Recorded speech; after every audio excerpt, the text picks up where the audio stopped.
Welcome, everyone, to Blood and Iron, Dead Man's Hand.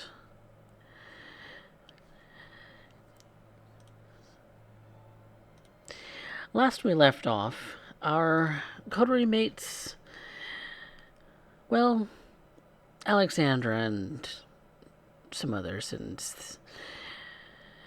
well, things started getting to a point where investigating the Second Inquisition was becoming a little harder, maybe a little scarcer. Maybe they disappeared into the night.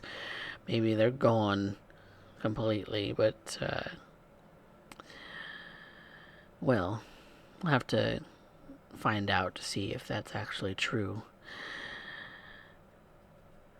But there are some things that our coterie is wanting to do on a more personal level. So let's just jump right into it, shall we? Anna, you have been spending a little bit of time each week at an office space. An office where a circle of individuals come together to air what it is that's going on in their lives, maybe get some advice from their peers, from possibly the counselor who is guiding the sessions,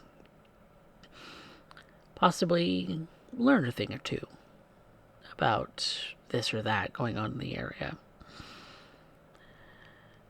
You're here because you also want some of this guidance, per se, aren't you?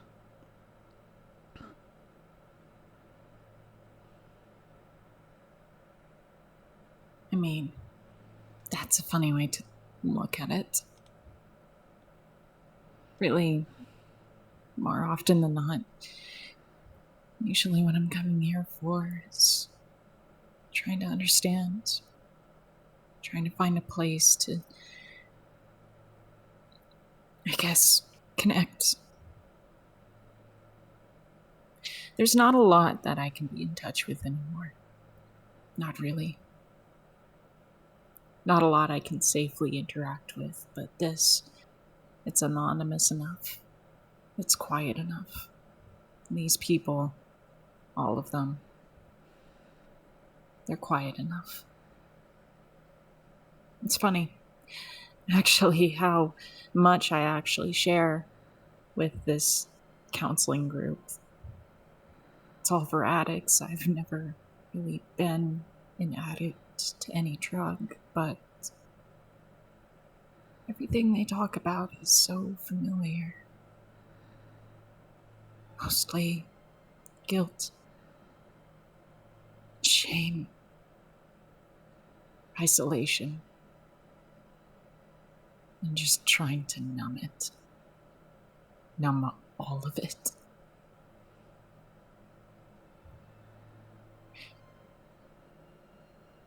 All of these things I've always had a lot of familiarity with.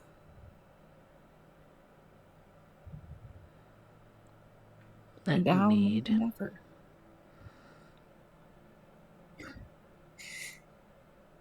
Dark urge. The ever-present need for that sanguine wine, the life force of human beings, the thing that makes you feel real. And I constantly am trying to run from it. From this feeling, this thirst, this want. And even when I was alive, I've been trying to run from something else entirely. The empty, the hurt.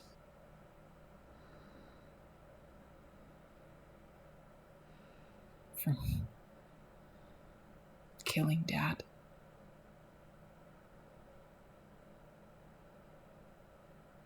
And all the same. All the same. The worst part of me, the part I hate the most, is constantly feeling deserve it.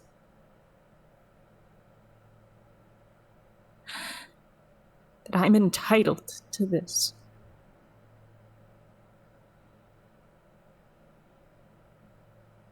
It didn't take an embrace to make me what I am. A parasite. Or a monster.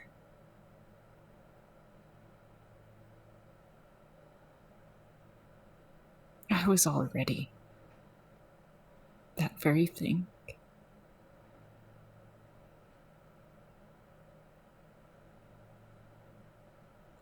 And perhaps as a reminder of that thing that resides within you, I do need rouse checks on this new night from these vampires.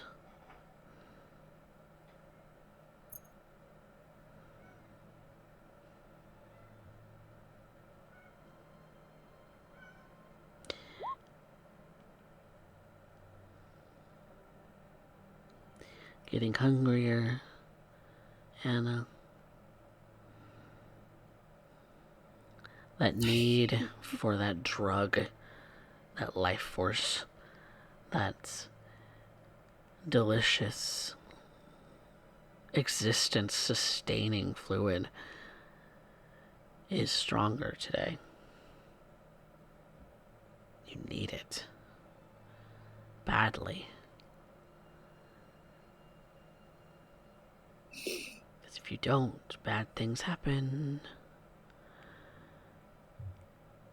I can't. I don't feel like I can let myself, and it's getting so hard.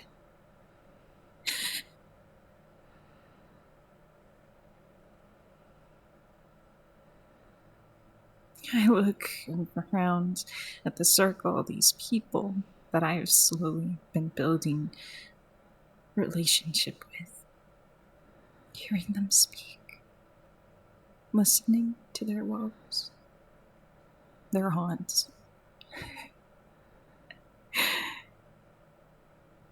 And it's like everything that they say is deafened by just this constant viciousness. I don't really hear them anymore. I just want to fucking hurt them.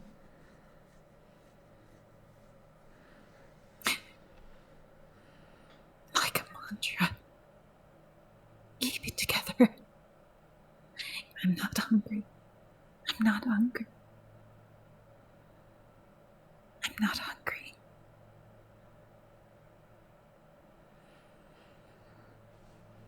The session starts to close up. Everyone kind of getting up and taking the folding chairs and putting them away. And most of them heading for the door. Some of them pairing off with their sponsors to connect once more for the week. Check in. But no such thing for you.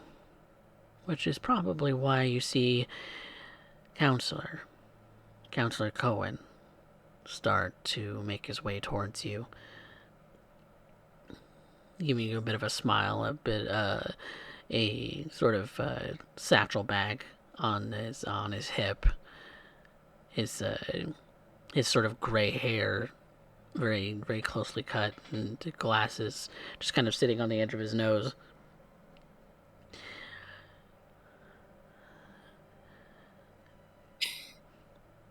Maybe he can see that I'm on the verge of tears. Shaking. One leg curled up onto the seat. I try to smile back at him. But the moment I meet his eyes, I can't look.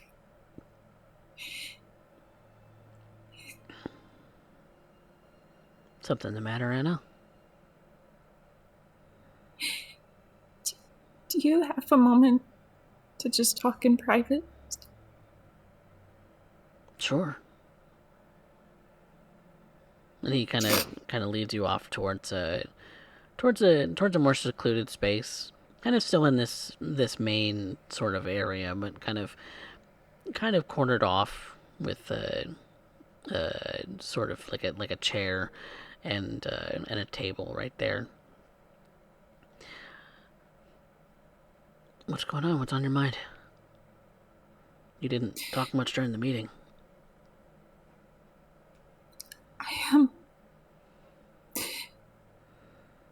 I've been having some problems. I've been getting a lot of just urges.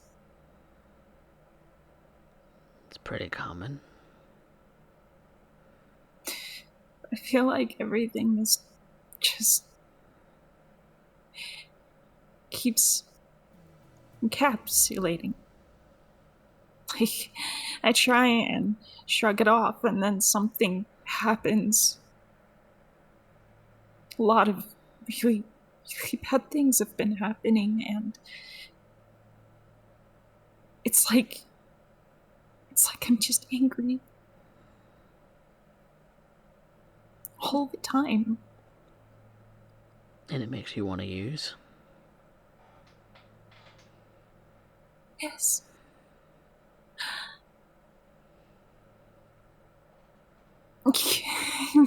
More like abuse. I don't know how to put it.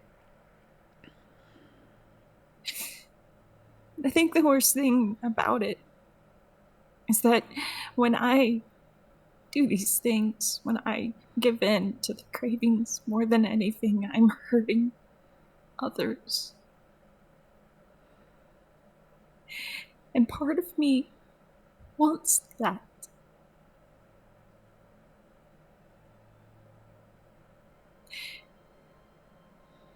It was like this so bad yesterday. I just wanted to hurt.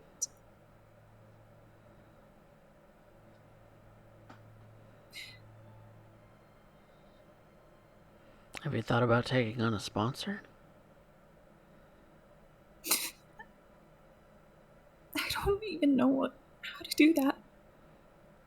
No, it's as easy enough as getting to know one of your fellows in the circle, where both of you check in on each other every day, pretty much. Kind of a committed friendship in a way. Keep you both on the straight and narrow.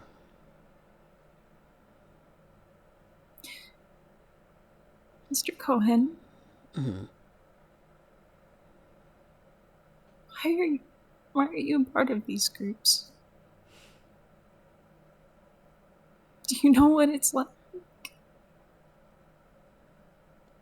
Because I don't, as much as I want to think that just having someone else as a friend, you say, she does this with air quotes, friend, would help me. I don't think that's. An addict can't help an addict. Well, you'd be surprised. Because if you're both committed to getting clean and staying clean, then keeping each other accountable is, well, a lot easier than one person keeping everyone accountable.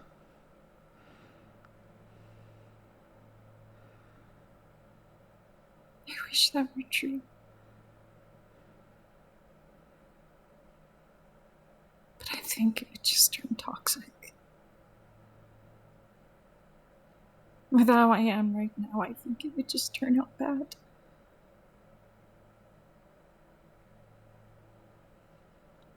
Okay.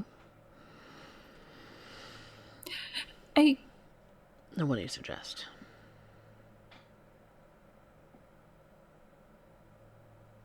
Maybe it's too much to ask. But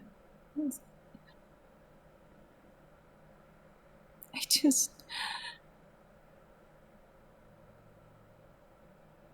need someone better than me. You seem like you have it all together. You come here every night. You lead everyone. You take care of everyone. You say that it's easier to take care of one person as opposed to a group. You can take care of a group. Because I went through groups just like this, Anna.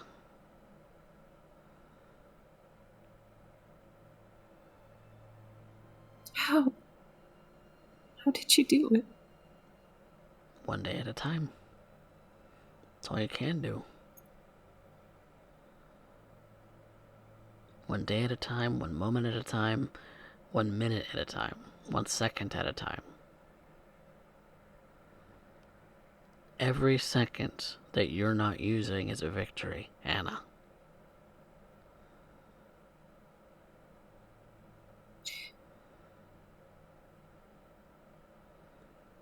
And sometimes we slip up. It happens. It's life. But you get right back on that timer, and every second is a victory.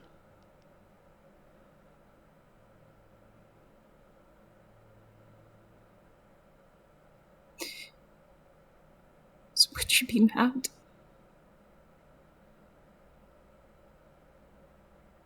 Would you be mad if I slipped up? No. Did you slip up recently? Is that what this is about?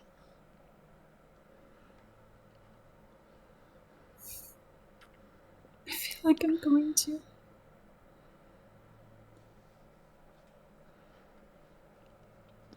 You have to hold on. Because remember, it doesn't fix everything. It just puts whatever's going on, whatever bad things you think that are happening right now, what bad things could those be? How bad can they be? What's going on, Anna? I am. She begins rocking back and forth slowly, her thumbs twiddling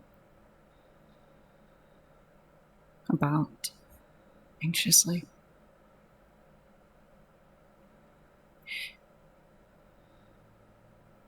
I got involved in something bad. And right now, I don't feel like I can trust anyone. I feel really alone. You're I not don't know. alone. He puts his hand on your shoulder so that you'd stop rocking.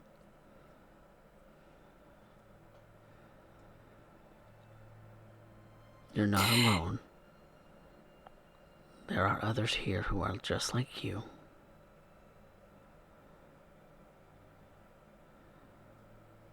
Including you. At one point in my life, yeah. It's a long, long time ago.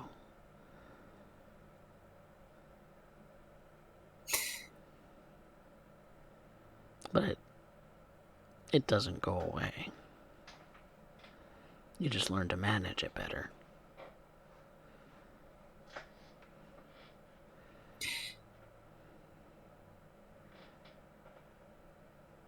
Can you teach me? That's the point of the group. Personally? I'd have to check my schedule, see what I have available for appointments, but... Can you be my sponsor?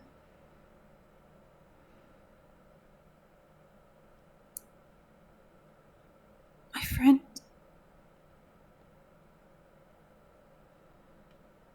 Make me a charisma or a manipulation and persuasion.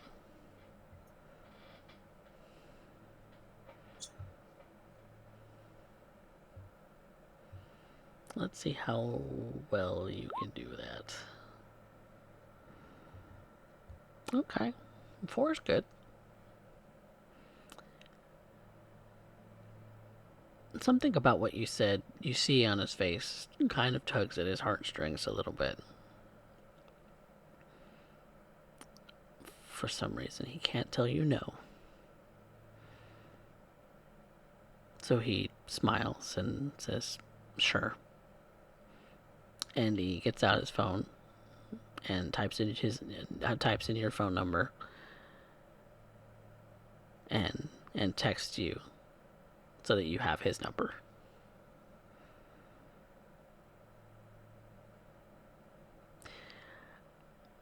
The reason I probably wouldn't make a great sponsor, though, in the long term, is because of how busy I am. So, this is temporary, okay? Anna gives weakest smile and nods. Thank you. Thank you.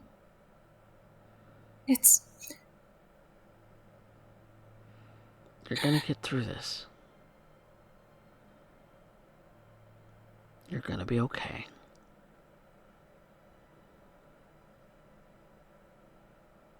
Can I ask something of you right now, Mr. Cohen? Sure. What's up?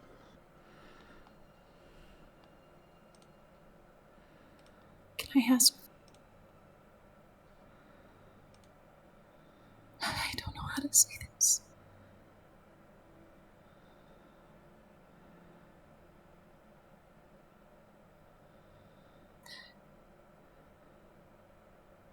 Can I ask for a hug? It feels stupid. I'm sorry. I just...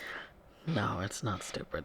He goes and kind of does that sort of, acquaintance sort of one-arm hug sort of thing.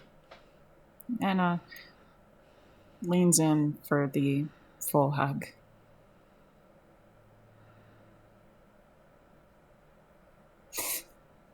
And she cries. She is not blush of life.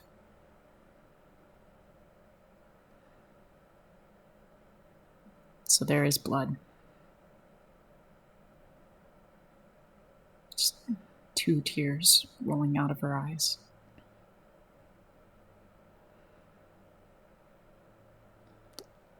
He might not be paying attention as the full hug may have caught him off guard, since he was anticipating a more acquaintance-like kind of sort of side hug sort of thing. But he's kind of patting your back, and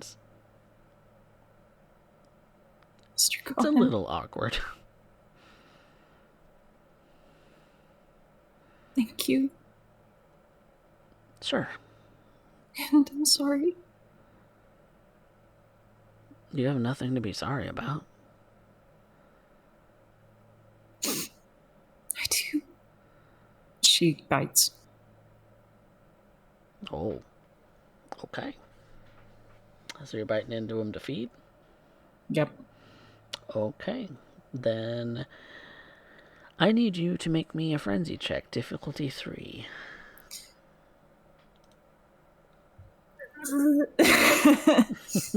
This might be bad. I'm up a bed. We're at 6, partner. Got 6 willpower. Come on, please. Halfsies. Yep. You just hit the frenzy button. There we go. Success. Oh my god. Ah! You can feed on him freely without intervention of your beast, even though in the back of your mind, hungry, need it, all of it. Eat him whole. Get it all. Every last drop. Egging you on. egging you on until you have fed. But it doesn't take control. That need that you have to drink from him, you are in control. I am in control. You are in control of how you take it. You are in control of how much you take. You're in control of the situation. There is no flipping out. There is no frenzy as you've known possibly before as a result of this starvation that you feel you bring upon yourself, but also that you deserve.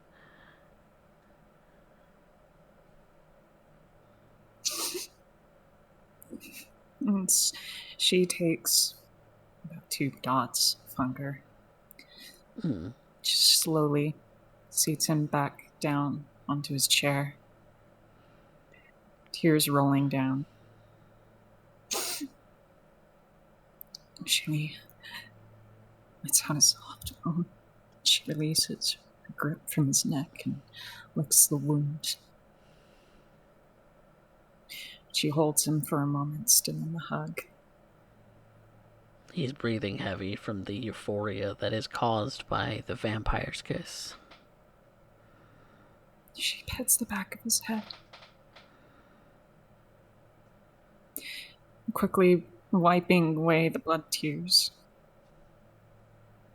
She whispers in his ear, "Thank you. Thank you. Thank you."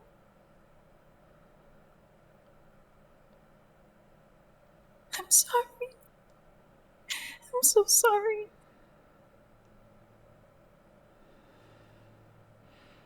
Do you wait for him to come out of it?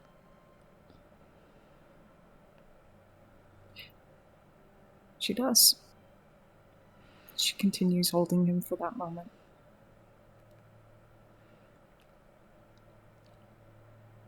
Oh. When he comes to I feel lightheaded.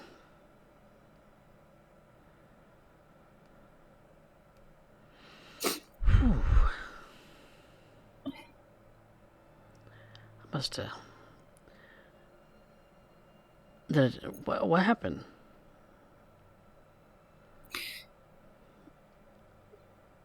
You lost your balance for a moment.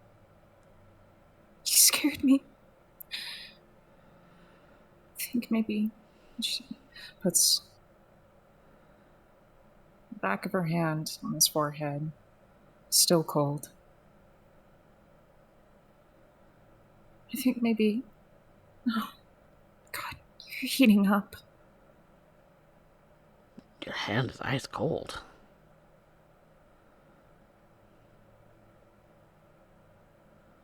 And your forehead's really hot. I'm sorry. I'm asking so much of you. There's nothing to be sorry about, Anna. I'm just a little confused. I don't know how I ended up in the chair exactly. I think you're sick. I am. If you want, I can see about hailing a cab for you if you'd like. I'll be fine driving home. It's fine.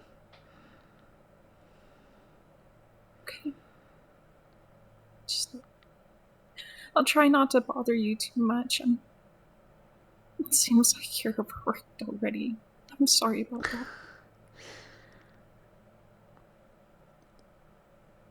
You have nothing to be sorry about. Genuinely, you don't.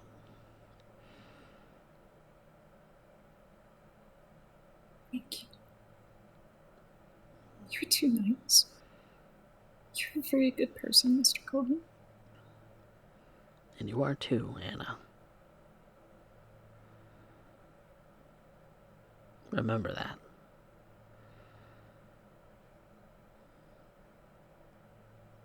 She doesn't really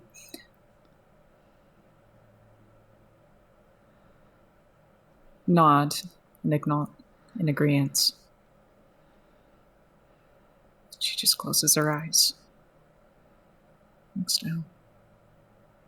Now, the reason I gave you my number is because you can text me night or day if you feel like you're on the verge of using. Alright? And I'll be there. And I'll come see you. And we'll fight it off together.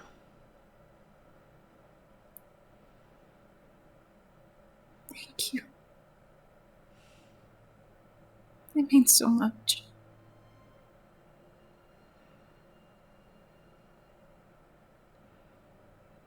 You saved me, Mr. Cohen.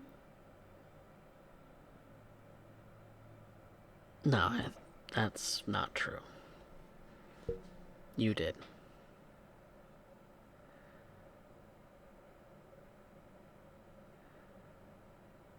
Matt gives a quivering smile. Thank you. Are you going to be okay for tonight? I really don't want to leave you to deal with that for the rest of tonight all by yourself. We could go hang out somewhere or something. Take your mind off.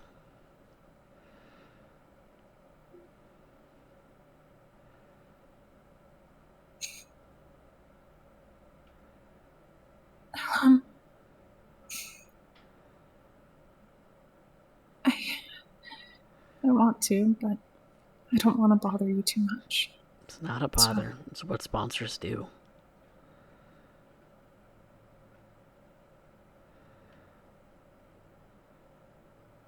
I think I'll be safe tonight. Just talking with you helped a lot. It really did. Good. But if it's not enough, call me. Alright? Her eye twitches at that. Yes. Promise? I promise. Okay.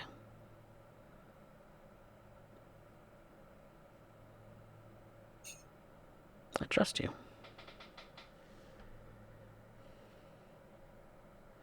I trust you too.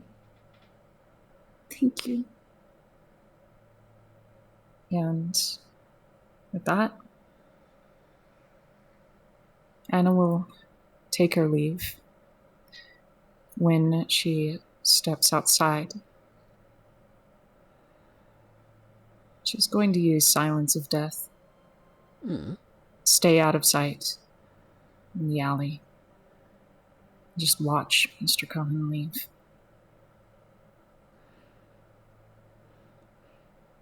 He goes to his car.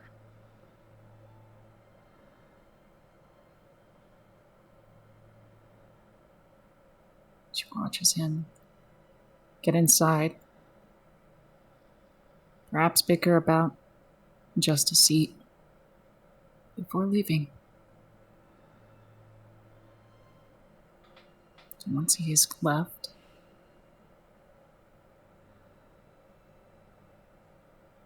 she'll prop herself against the brick wall of the building.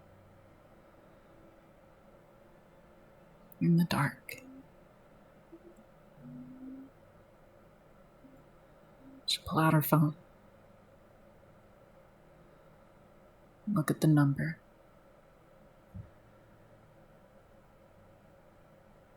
Anytime. Anytime I need.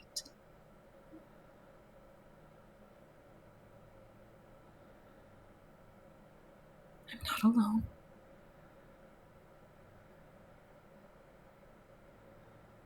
I'm not alone.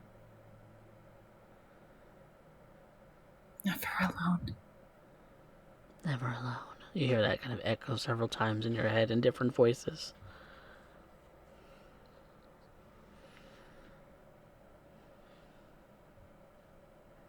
She looks about, almost as if she's trying to find a source for the noises.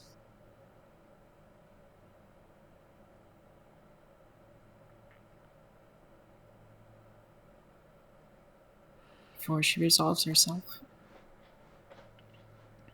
puts her phone away. She will return somewhere hidden for the rest of the evening. All right. In which case, I think we should catch up with Shriek and Kane and see what these two wonderful individuals are up to. So, Shriek, where do we find you right now? Darling, I end up finding myself here at this exact point. Well, running back to the meeting place, Alexandra's little shop. Ends up here giving us a chance to end up here meeting and greeting. Besides, if I recall, she ended up saying that just about anybody who needed to talk to a member of the Primogen Council, aka us, might be found there. Given I have it on good authority, she's going to be busy. Hard to get char stains out of blood bank, if you will. Well, that leaves my night tantalizingly free. I am, however, going to need to end up taking a look at a few little tidbits. Maybe be able to end up making an offer to a dear unfortunate friend of mine. After all, Miss Hoffman's hard up. She's not going anywhere. Hate to end up making sure that a kindred asset isn't put to good use. See, I can play the Ventrue too. Indeed. What about you, Kane? Where are you on? Where are you right now? Oh, Kane would be going through his normal routine, making sure, checking in with Teddy and Chatterbox and setting them up with everything they need, signing off anything that they have, and especially with the new expansion plans that they're doing the legwork for. And Chatterbox is all the ready to help wherever and whenever you call. Like a little puppy. Yeah. He's eager, but he's a good kid. A good Gould kid. Well, on a leash like a good dog should be. yeah. He... It's a lot better than where he could have ended up. It's... Part of me is distasteful for it, but... So long as you can justify it. So long as you can make excuses, it puts your heart at ease. After all, it could have been worse. At the moment, we're both benefiting very greatly from it. I just might get the better end of the deal for the long run. But, after that, Kane would probably... How far away would I be from the shop? Not far. It's in the same domain. Yeah, so I'd probably walk over. Okay. So you'll both be found at the shop eventually. Kind of running into each other, almost as if planned, in a way. So, Shriek, you have likely been talking up a storm with the clerk, who seems to be very much bothered by you at the moment, where Alex has gone off to do something of her own, and that's when Kane walks into the door. No. Well, if it ain't the big lug himself. Good evening, Shriek. Really? What's so good about it? Was there something I missed? Something juicy? No. They say every day above ground's a good day. I don't know how right they are, but that's at least something. explains our condition given the fact we don't. What? Oh, Kane here used to be a miner back in the day. Oh. Okay. Don't Oh. worry about that. Now, I'm heading out. Care to join me for a walk, little evening stroll? Yeah, that'd be good. I wanted to talk to you anyways. Oh God, this is gonna be rich. Okay, Bye. Have a good night. see you soon. The the door swings open. The little bell at the top just rings a nice little charm as you both leave.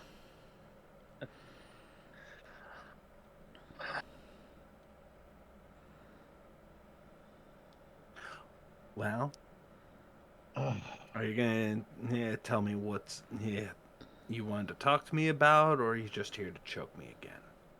No, I wanted to apologize. Oh, don't start that bullshit.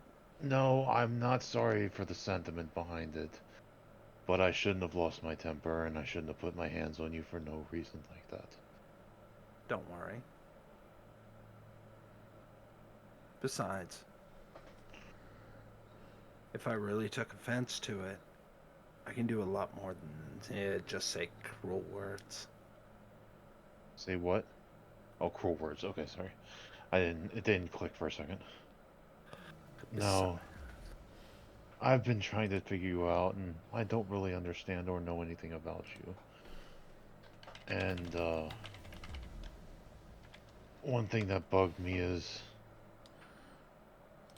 you ignored one of the basic things I learned as a kid.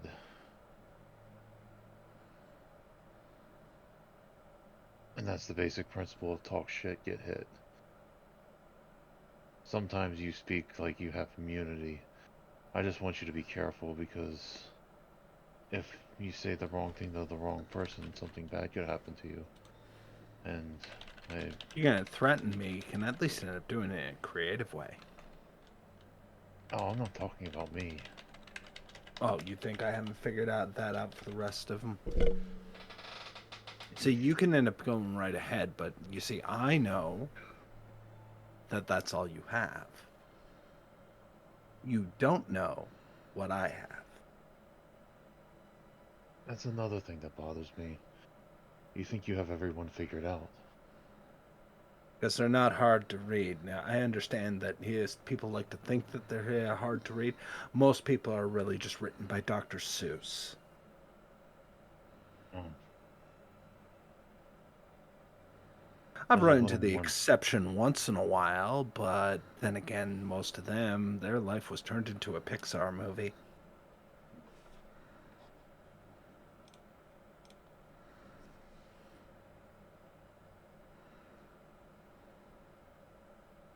No, not everybody fits neatly into a box.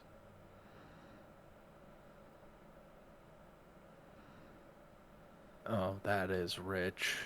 That is rich.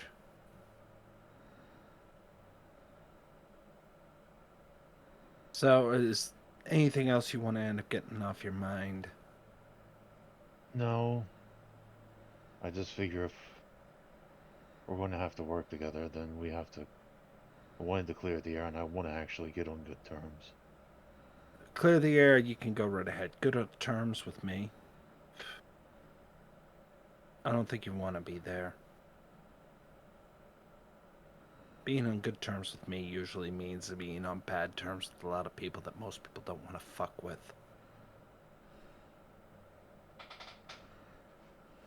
And as you might have noticed, I have a propensity to stir the pot up a little bit.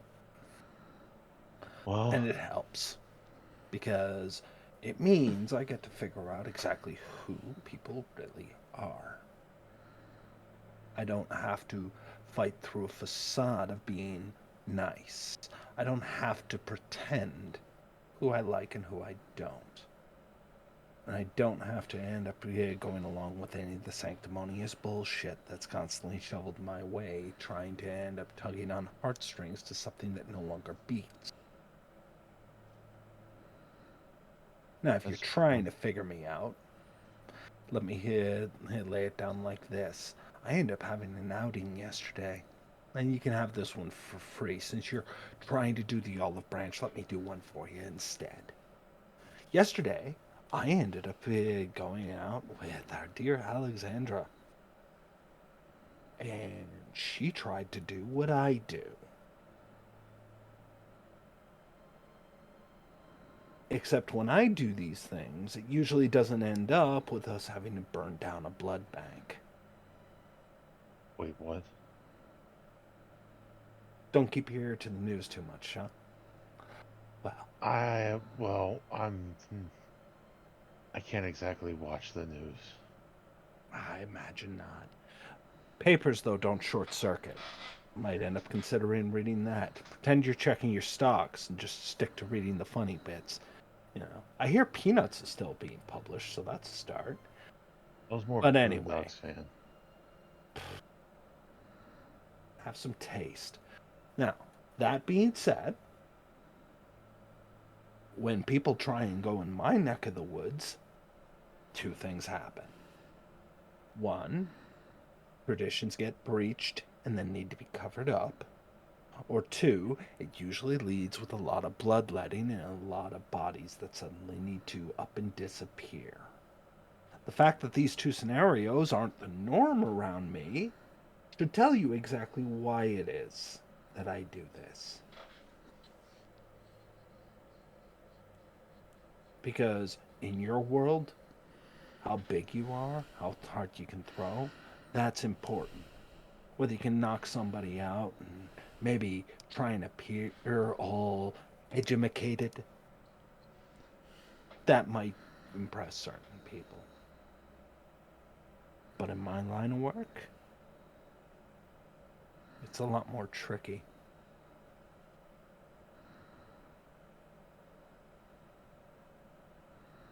My line of work. Go ahead. I was gonna say, I can see that. That's one of the reasons I would like to get at least a better understanding between us. What's There that are not gaps that understand? each of us could fill. There are problems that, if they go south, someone like me could be handy. And I'll be honest, you can do things that I never could. I would have called on you. There's a reason I didn't. And it's surprisingly simple. Because when push came to shove, when this domain needed someone,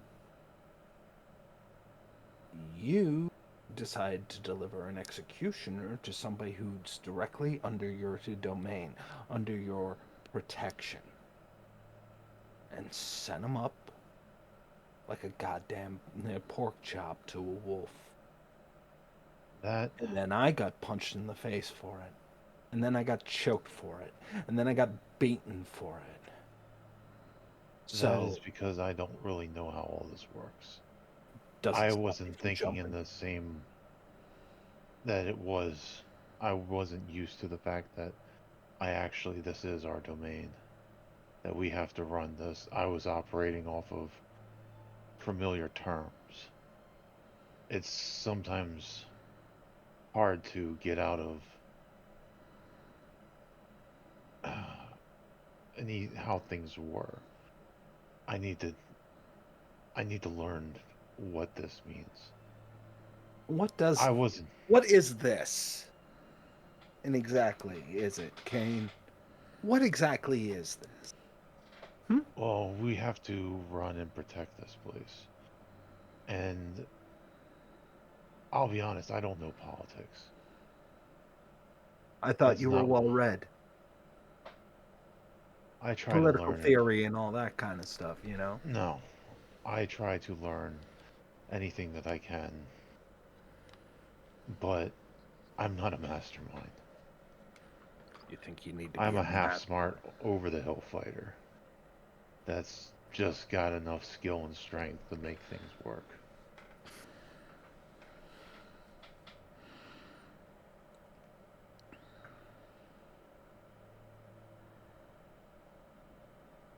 I would like to roll a wits insight. Hmm. How Okay. genuine is he actually being? That is a question. Kane, how genuine are you actually being? Or is he hiding stuff? Is he not saying exactly what's on his mind? Is he trying to Trying to be soften cagey. it or make it so that he's trying to get Shriek to like him, or is he saying it as it is? He's saying it as is. He's maybe downplaying the fact of being over the hill because that's how he was in human life, but since becoming kindred, he's a little bit stronger. But that's about the only thing. He's speaking like he's still getting used to the fact of kindred society and what all that means. Even though he's been embraced for a couple of years now, hasn't he? He's maybe one or two. Like Okay. he's not. He's long enough to be off the leash, but he was basically brought up as a guard dog for someone that was scared. So he hasn't been taught all the political shit. So he's just learning all this.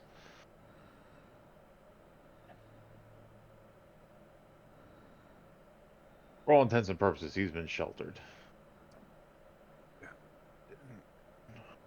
Yeah. You wonder why it is that our elders are suddenly laughing at the idea of us covering this place. I'd find it laughable too if I wasn't tied up in it. I don't But understand why they're doing that. why Or should putting this. liability we're easy to get rid of? I guess that's And makes if sense in something goes itself. horribly wrong, well, no one's going to miss a bunch of fledglings. No one's going to miss a young neonate who's got a mouth on him. And it's definitely going to make it a lot easier to get rid of a La Sombra than it is, oh, I don't know, a Ventru. True. So, you have to start with a very simple premise, Kane. You're an expendable asset. And right now, they're not even sure if you're an asset. The reason they did this was while they're looking for somebody to take up the rings, they have to find somebody who's a full person for any bullshit that can happen here. And they gave us a little chunk of domain that is literally built on bullshit. It is where things happen. It's where they know in this entire goddamn city, if something's going to go off, it's going to go off here. And when that happens, somebody needs to disappear for it. Okay? So, between you threatening me and the big guy in the big chair, putting me in this position, there's. I'm sorry, you don't measure up. You're not that big. Now, Yeah. if you would have kept eating the donuts and Doritos like you were doing when you were alive, maybe.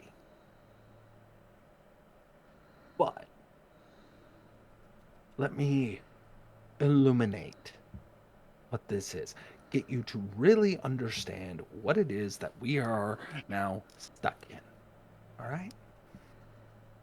Come with me.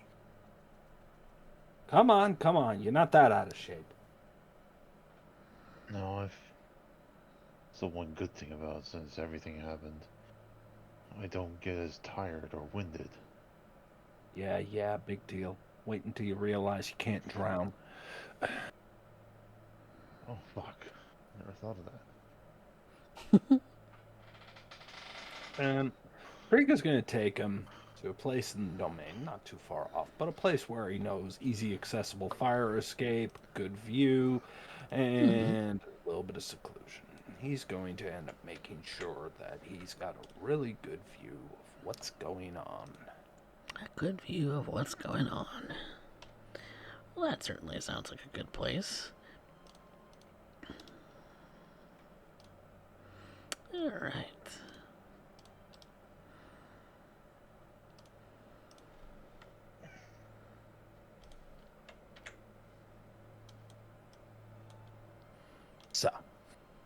once he ends up getting there, he seats himself on the edge of the rooftop, a couple stories up, looking down, looking across, looking down at the city skyline. It's a Reads several story sort of warehouse-ish building, almost like the one in the domain.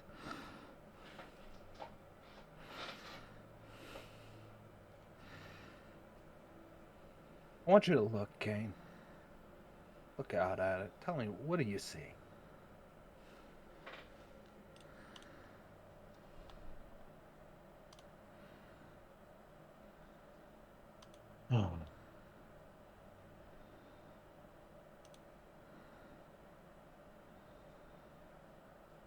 Honestly, No, I want you to lie to me.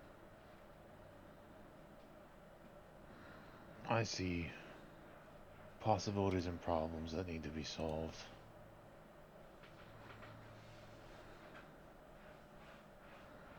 You're thinking like a human being. Problems that need to be solved. Those problems are exactly why you can end up staying where you are.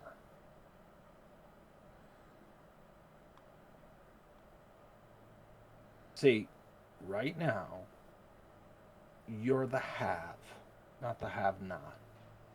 You can go anywhere around here and want to feed. And you could probably ask a few people, or tell a few people, yeah, you're free to feed here, you're free to hunt here. And you could try and play a good guy for a time. But eventually, you're going to have to say no to somebody. And that somebody is going to end up coming at you. It might not be in the way you think. It might not be fisticuffs, but they're going to come at you. And you know why that is? Because we all want the same things. They're going to come at you for the fact that you told them no.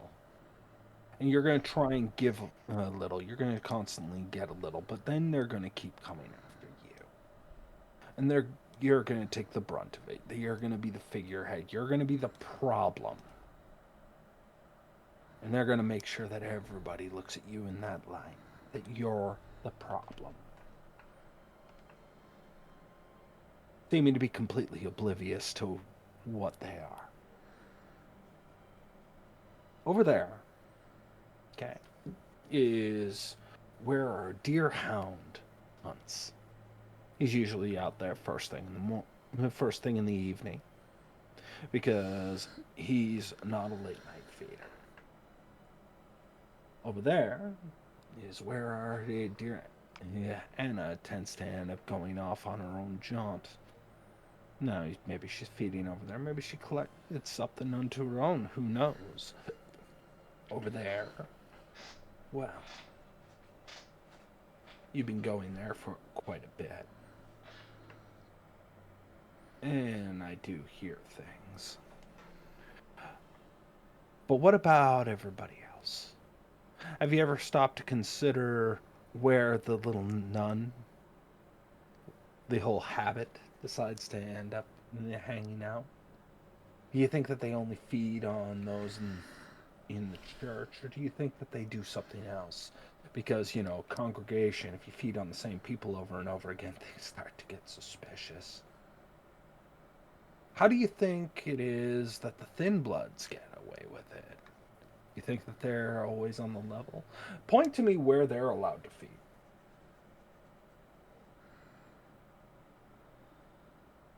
I'm seeing your point.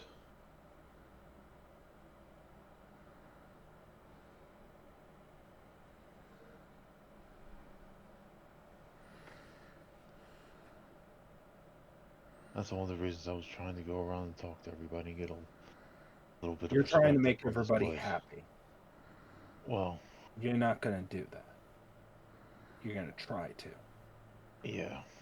And then See, eventually, some of these people I've dealt with for a long time, and now they want to come up now that their boy suddenly has a little bit of flax. well, no, I just want to Try to do right by those that I can.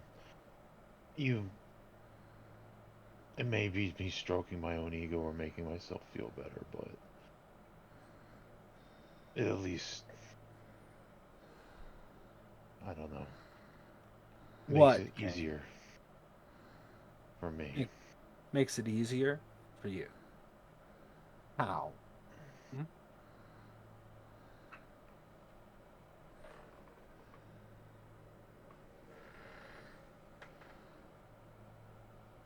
I didn't ask to be this, and I never wanted to be what I was in life. But things Cry me a happen, and fucking that's river. who. I'm not looking for sympathy. Good, You you're not asked me gonna a find it question, here. and I'm So trying to give you an why? answer. No, you're giving me a sob story. I asked for an actual answer. Yeah. Well, if you let someone actually finish their train of thought, it might actually lead somewhere. Now, going through all that, I don't like the way it makes me feel. So if I can actually make a positive out of something, it makes it easier pill to swallow. Oh, one of those. You know, Trying to me find a helping way. out is my spoonful of sugar.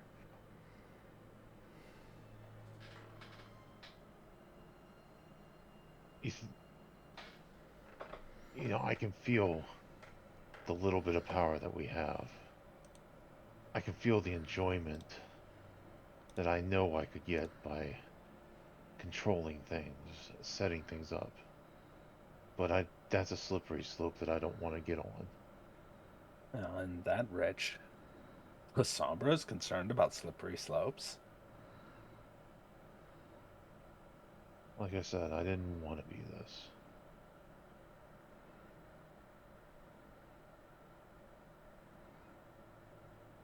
So what'd you want, Kane?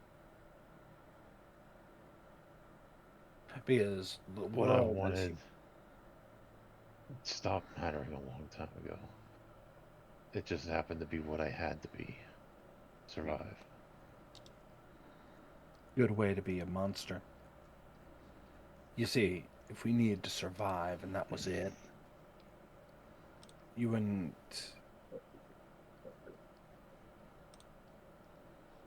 You wouldn't end up looking at those thin bloods like you are. It has nothing to do with survival. Because if you were honest with yourself, what you know is those thin bloods, like every other kindred, me, Anna, Alexandra, the nun, even your dear little scourge, they're all the same thing. They're a liability, they're competition, they're something that is coming after your territory. It's going to feed off the blood that is under your observation. Right now, I have no doubt that there might be 5 or 6 kindred right now sucking somebody off. All happening right under your nose. And when those problems show up, well, they're not going to let it roll downhill. They're at the bottom of the heap. So I guess who's going to be stuck with that little invoice?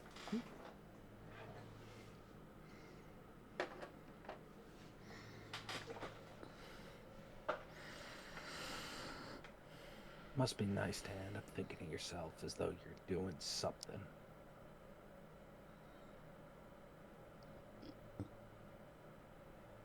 That's the one thing I have that I'm holding on to. And that makes you a real big liability, Kane. Oh. Because if that's all it takes is for a few thin bloods to go bye-bye. For whatever reason. Take your pick. Somebody decide to ash them. Somebody get upset. Maybe they got moved to another domain. Maybe somebody had an eye for them and said, I'll raise this one outside of the confines of the dispossessed. And then you go off the rails. Because your toy got taken away.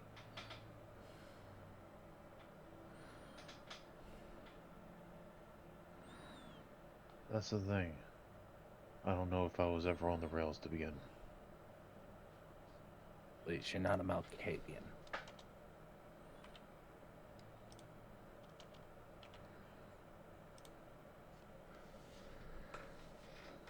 You there's keep wanting to be the exception to the rule. Your problem is you never figured out the rule to begin with. The thing that probably scares you more than anything is realizing you're just like everybody else in all the ways you don't want to be. that's true. I know I'm not different. So why should I treat you any different?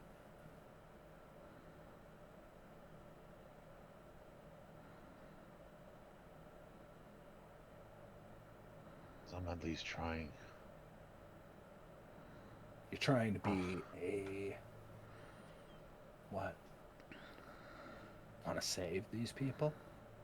You want to save everybody from their wretched existence and maybe their curse. Maybe you'll end up finding a way to undo it, bring life back into the dead.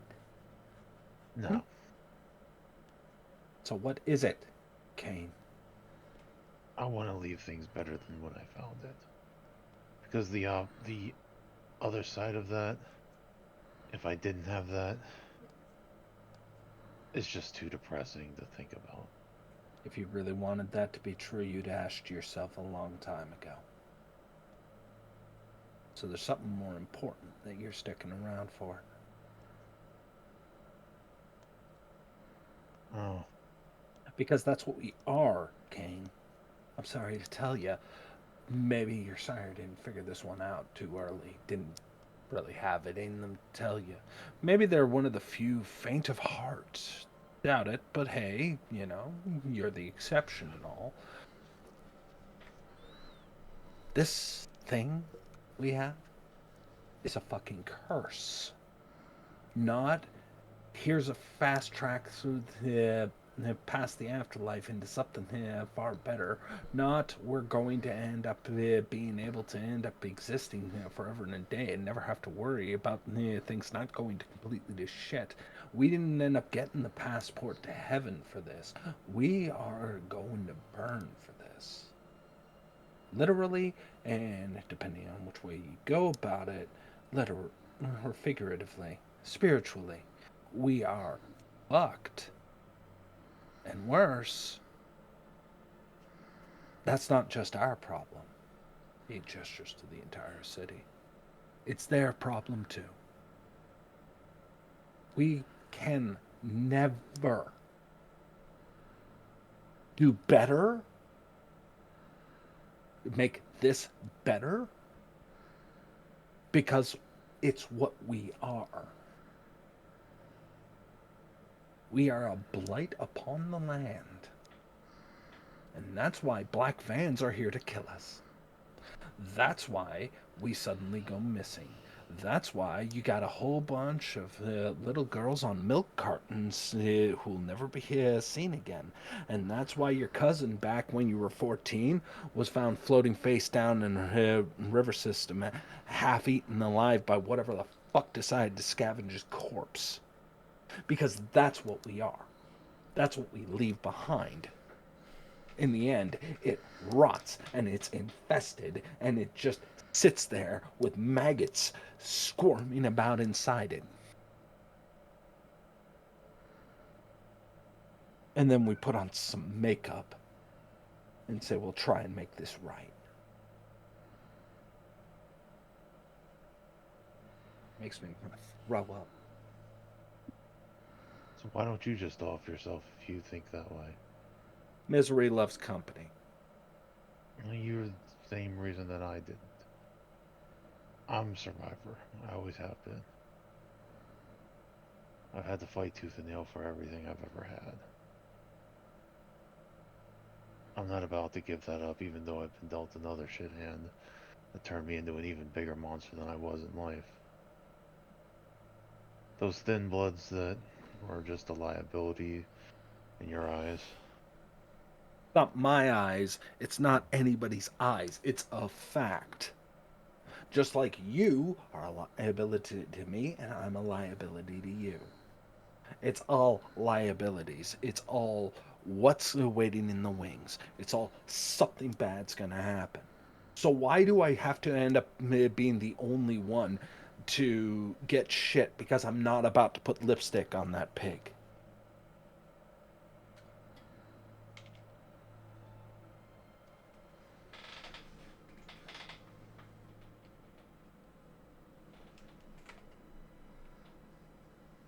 I don't know, I guess we see things fundamentally different.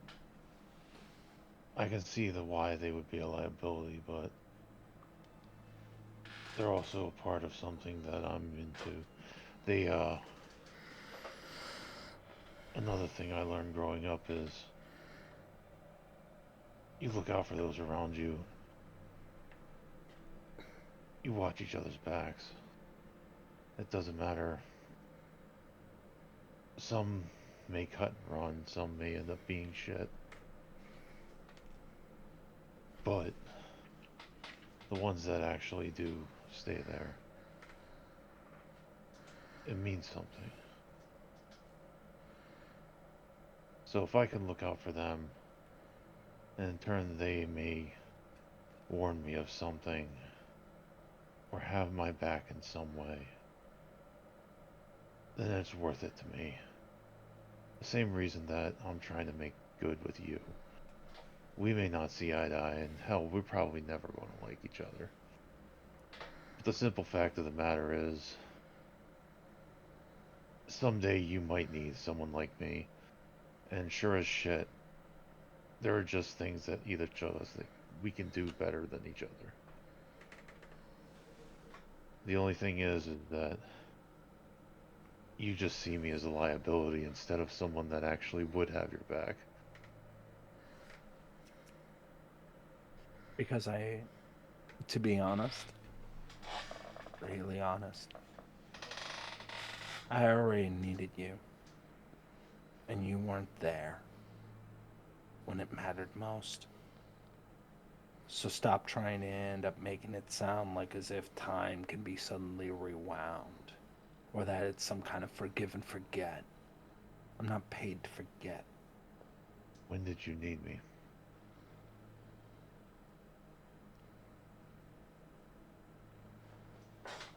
And you can see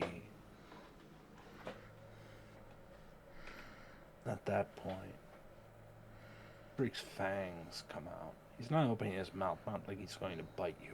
It's more like a muscle reflex. Maybe when he's thinking about it. When he needed it. If it's not something that I was able to protect you from, something that we need to get even for.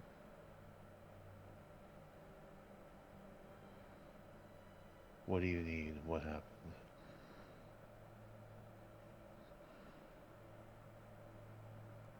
Where would you like to start? He It's all his fault. sits on. He sits almost like perched, like a gargoyle on the edge of the rooftop, looking down at the city. It'll never be right, Kane. That's the point. It's not a thing we can square. And it's not anything personal either. That's just a shit hand, like you said. Darling, I wanted to end up doing something. I wanted to do so much. And then I am watching constantly. You get to end up sitting there and hang out with your thin bloods.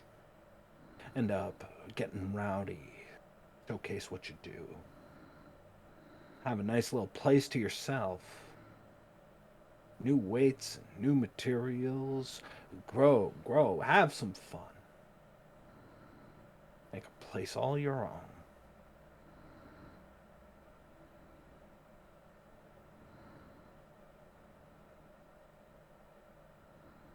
Is you don't have to worry about anything. Because everybody else has their neck in the same noose, so they'll just keep squirming for you. because they don't want to get caught. And so you can just focus in on lifting your weights, though you'll never grow one bit of muscle. You get to continue throwing hands, though you'll never really be permanently injured. You'll continue to end up going about it, venting out a frustration in a body that will keep bringing itself back together so long as you kill enough people. Every life we take is just another night to end up extending it all over again, and you get to do that forever. You get to maybe make more gyms. Who knows? Maybe you'll ghoul somebody and end up making a fucking franchise.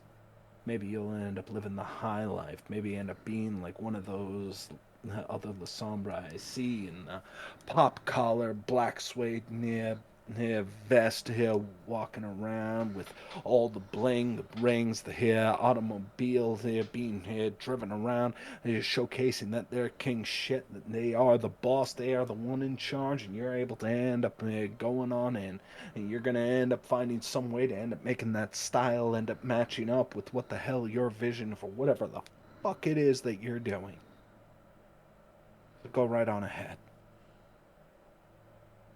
You, Alexandra, hell, even Anna, you get to do that. You get to try and enjoy your existence.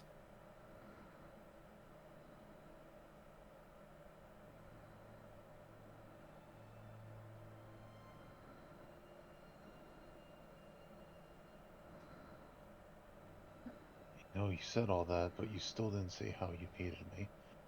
And now it's making me wonder what it is you truly want. Because I'm just getting anger and venting from you.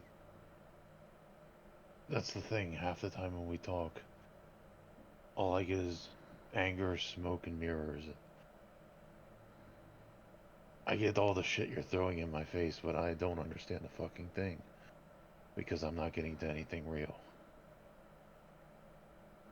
About the only real thing I get from you is the anger and frustration.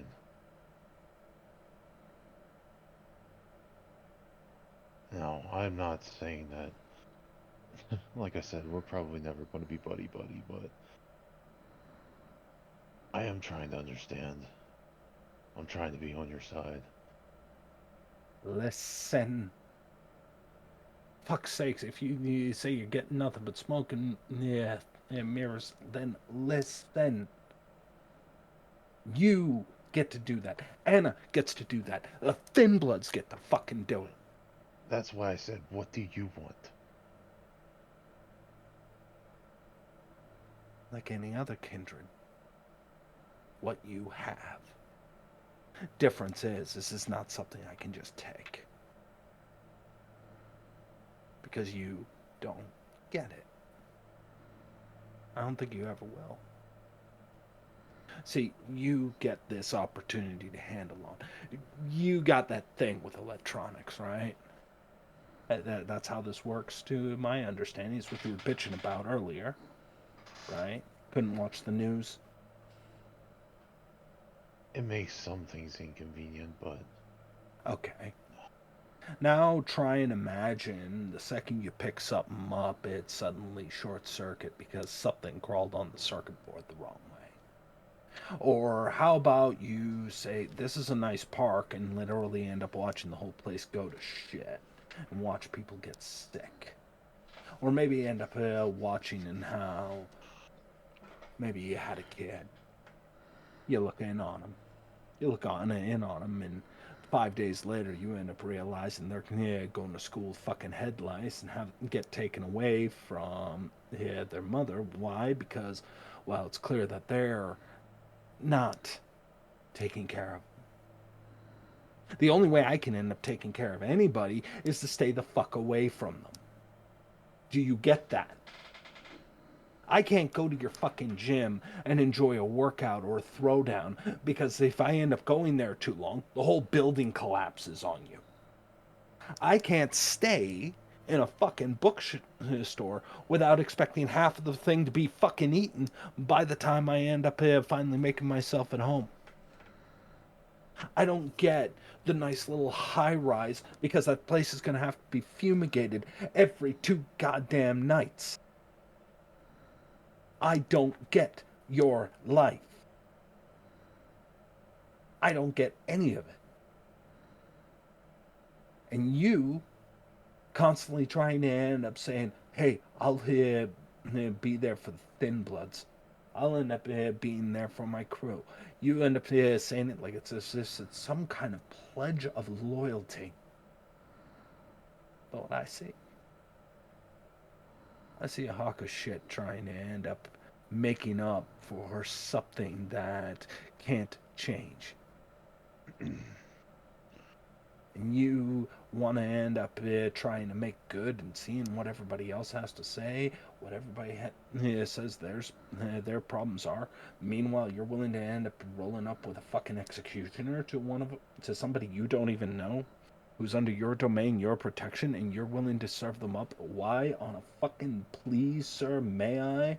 Just because when you look at that little shit, she's capable of ending up killing everybody in a 3-block radius, but you end up seeing, oh, darling, are you lost? And then I gotta end up hearing about what? History? I'm living history at all times. I'm constantly here right behind it. I'm listening in when it always matters. I end up knowing who's fucking who. I know who it is that's getting fucked. I end up knowing who's taking the bribe. I know who it is that's getting their palms greased or having to grease some palms or giving a quick handy just to end up being able to make it by the next night for a pack of smokes. That's the world I live in, Kane.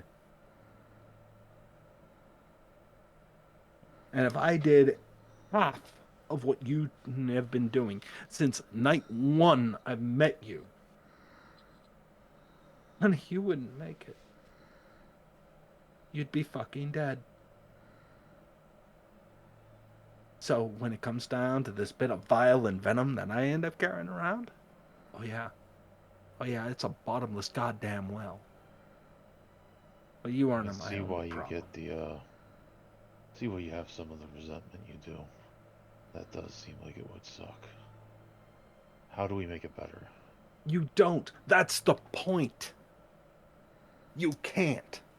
You can't solve it, but there's always something you can do to make something a little better. There's got to be some way. There's got to be something that you would enjoy. Something that you can fucking. Otherwise, what's the point? If you're just pissed off the entire time, what's the point of you living?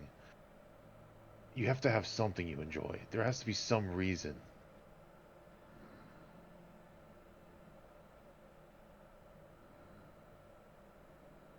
The reason? Because the second I go, I don't go into oblivion. And I don't get no pearly gates. You might not get this, okay? But here's the facts, okay? The originator of this little thing we got had your fucking name. Which tells us a little bit about the idea that maybe the big guy upstairs on the clouds and gates of heaven, that's also real. What do you think also ends up meaning that it's real?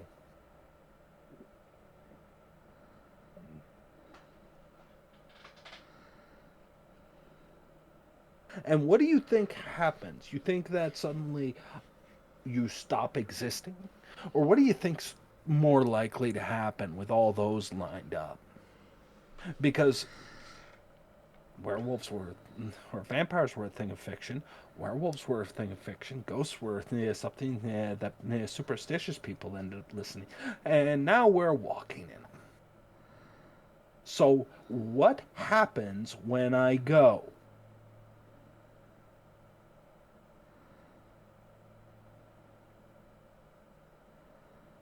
All I'm saying is we gotta find something that makes you actually enjoy something. If that take...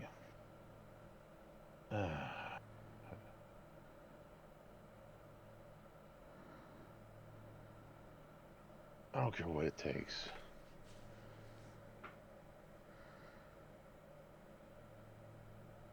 I'm not looking for sympathy, and I'm not looking for something new. I'm looking to get my job done. And my I'm job, not right. I'm not doing this out of sympathy.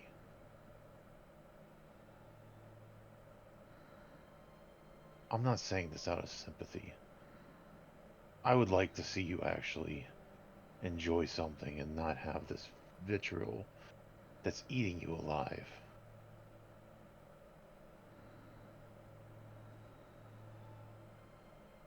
You know, those thin bloods you called them my crew, like it or not, you're a part of it too. Yeah, oh God, now, and now I feel like something is crawling on me. There probably is something, but that's not the point. The point is, the same way I look at them, you're just lumped into that. Yeah, small, Unless you don't want pathetic, to. and small and pathetic and helpless. And No. you gotta end up standing up because you're the big guy. You're the old timer. And in case you didn't notice, yeah, I get that I make this look good. I was in good shape and so sweet when I was alive. But fact of the matter is that I'm probably old enough to be your grandpa. That's the thing. That's not what it's about. When you have nothing left, the people around you are the last thing. You're all fucked. When it comes down to it and you have no one else to depend on, what then? I don't have anybody else to depend on as it is. Not that you want, and not that you can see. But there are people that are there. And that's the thing that it's just differences between our viewpoints. Because, Kane, I had something I liked. I had something I was good at. I had, you know, it was a shit fucking apartment, but it was mine. Had everything. Had the side gig. Got to end up working beside some sweet coworkers. Got to end up trying to make a goddamn difference. Because I was really good at what I did. Now, I'm a fucking ghost story. I'm a corpse with a lack of obituary. I'm the person who ended up seeing it all, did it all. I have ended up going along with every single bit of it. I've seen corruption. I've seen it turn out. I have seen some of the best and the worst of the worst, and I've looked at it, making sure everything's perfectly in frame. I've sat there and watched serial killers do go off and monologue and talk about what they ended up doing, what their victims' last moments were like. I got to sit there with politicians making promises that, of course, they weren't able to keep. And why would they? It's what got them voted in the first place. So why would they change what's getting them voted in when that's their key objective? I've ended up here dealing with the cops who got here railroad, and I've also dealt with cops that were on the take. I've dealt with lawyers who ended up protecting some people that you would consider kill on sight. I would also end up dealing with some of the most despicable people this side of the Mississippi. I've had highs and I've had lows. I've seen it and talked to and observed it all. Because I'm very good at what I do. And now I'm dead. I'm dead. And for what? What was my life worth? Hmm? I got to the bottom of things. And I used to work like you want to work. Being close. Hand in hand, getting to the bottom of things. Trying to end up making sure that everything came to light. And I found out something. The world doesn't want a truth. They want a headline. They want a talking point. They want a entire thing that gets everybody mad enough to end up actually doing something. Because that's what the world is. It's angry. It's angry and it's rage and it wants something to hate. Should I deny the world what it wants most? When it's the one thing I'm good at.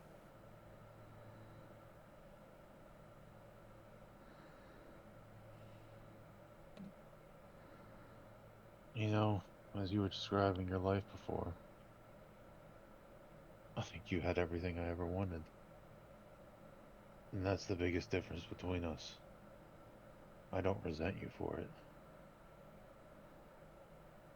I'm just happy that you actually had it for a while.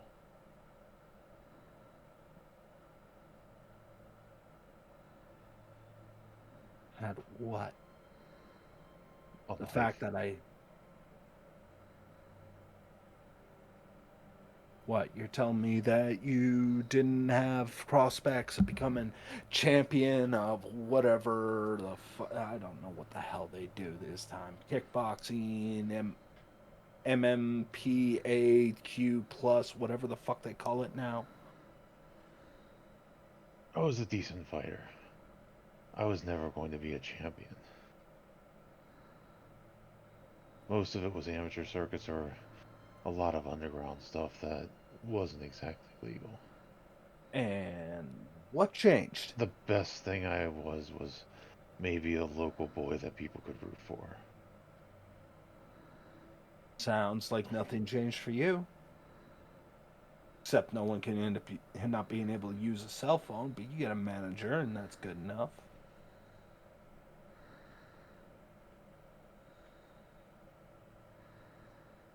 Or is it just the fact that every time you crack a head, you keep having a sudden urge to start feasting on the gooing side?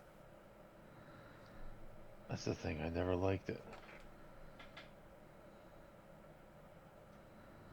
I never liked, and maybe it's not the right way to say it. I never liked that I did like doing it. I enjoyed it too much. Enjoyed it too much. So what? Suddenly now that you gotta live in a life of violence, it's a problem?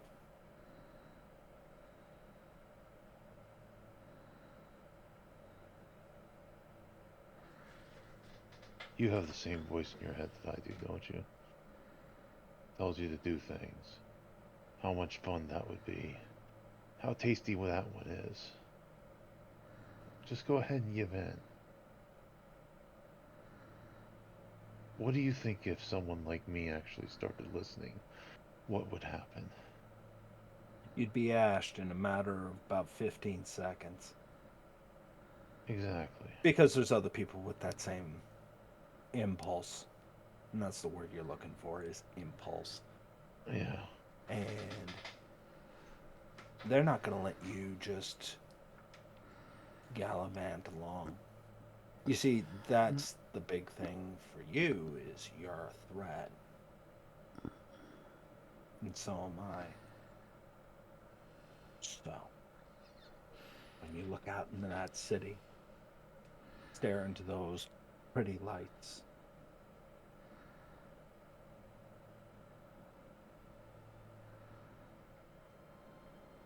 you realize that this is all we get. And then you get stuck. Get stuck in it. But you'll pull your authority when you can. You just want to end up making sure that everybody acts in a way that makes you feel like you don't have to.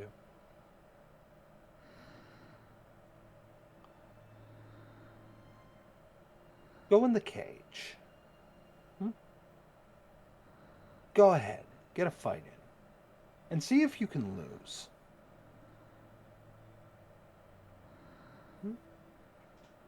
What do you think is gonna happen? Do you think any fight you've had since you become Primogen was really a fight? Or did they think in the back of their head, if I actually win against a Primogen, that somebody may be upset about that? Or maybe he's got the pull to be able to go. We just saw them deal with a fucking psychopathic 10-year-old who has a tendency to eat whatever the hell she's in front of. What if they come knocking on my door next? Better take a dive. I'll live longer. And you get to end up playing heavyweight champion of fuck all. Because they won't. Not seriously. Just you having that title changes everything. Including how those thin bloods look at you. And you'll try and say you're trying to rep them. That they're your crew. But heart of hearts, they already know.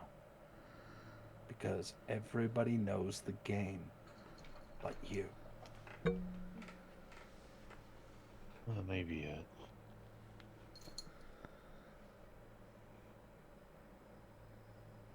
Maybe stupid. Hell, it'll get me killed, but I refuse to just lose hope and just become that. Me. No.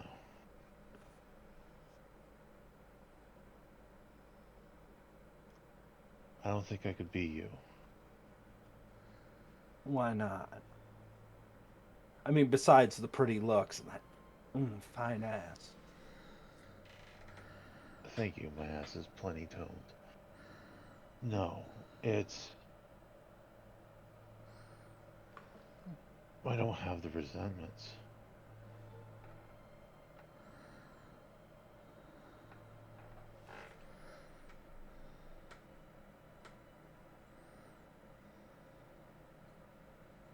I don't know where we go from here. I don't know if we're ever going to truly understand each other, but I do got something I have to work on now. What's that?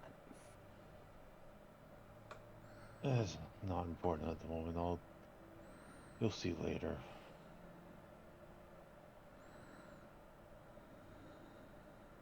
If you need me, I'll be around the gym somewhere.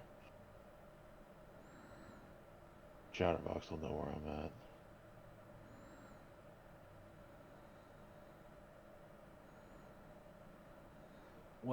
If it's not important, why are you going? Well, me doing something stupid, like you said. I want to try and make a difference. And Kane's just going to kind of like look down into the alley and make sure no one's looking and just kind of hop off and land and walk off back towards where he was going to go. And he's going to go looking for something. You are a couple stories up. So if you want to land gracefully, I'm going to need a Dex Athletics. Okay. Yeah, because Soaring Leap, he might end up saying he might be used to landing it, but not...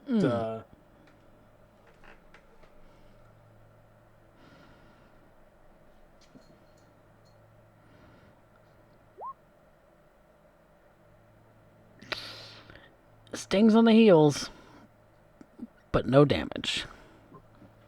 You land a little awkwardly. You might have I twisted. didn't know we were that many stories up. I thought we were just like maybe 2 stories up. 2 or 3. You mentioned 2 or 3, so I was Yeah. going with the higher of the 2. Okay. So jumping down from 3 stories up is a little bit rough on the ankles. They're a little twisted. You know that you would probably have broken your ankles if you weren't as resilient as you are as a vampire. I thought Or from Soaring Leap I'd just be able to do that, but I'll know that for the future. Cat's Grace yeah, is what you're thinking of. Cat's Grace is one of the. Okay. yeah, Cat's Grace allows you to Not take fault. not take. Well, no, that's weight of the feather. Weight of the feather, sorry. Even I got confused there. But yeah, weight of the feather is what you're thinking. Yeah, which is basically a Okay. feather fall. But yeah, you your ankles take a little bit of a bruising, but that's Fuck really that superhero landing but that's about it. No real sustained damage. Just stings for a little while and then it just wears off, leaving you, Shriek, at the rooftop. What's going on in your mind?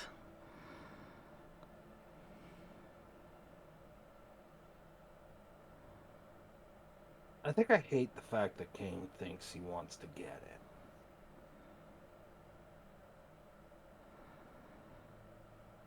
But that's not how it works for me. That's the curse. Big fucking idiot. Trying to end up playing like as if he can end up being somebody's hero. Like he's gonna make anything better.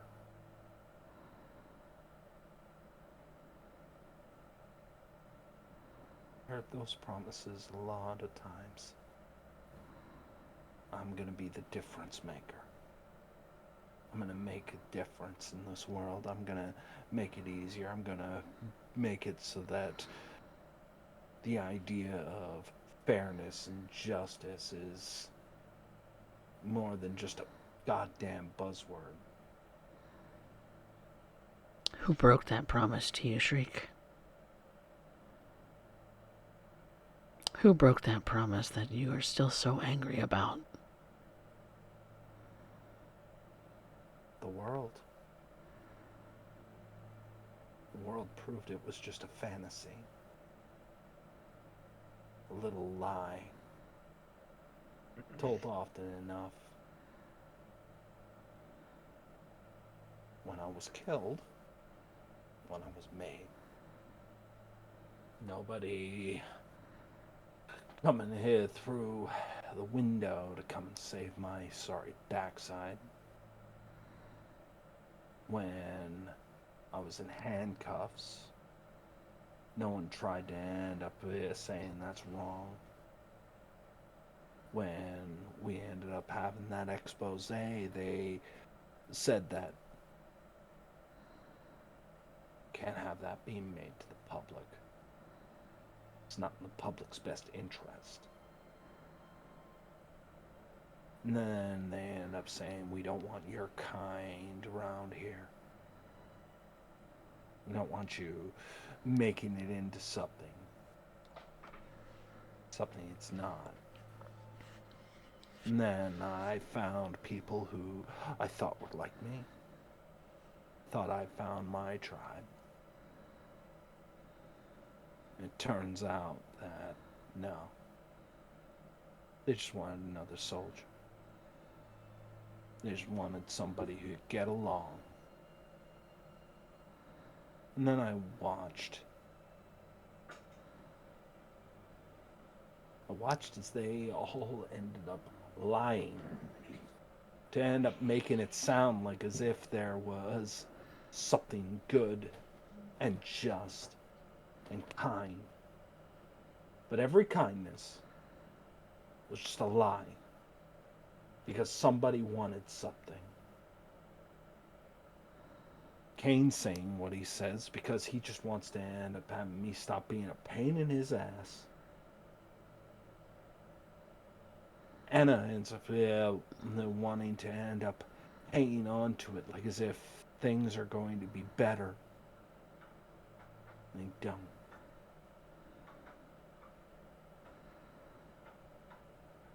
I love you, whatever, no matter what. Fucking lie. It's always a lie. It's a lie to end up making us feel like maybe we're not going crazy. And it's just gaslighting. Then it's just go along. But when you really need somebody, no one's coming to help you. At best, they might get some good footage. Because that's all the world does is watch. So why don't I just watch? I think that's also a good place for us to take a quick break. Get some drink and snack, everybody. We will be back shortly. See you soon.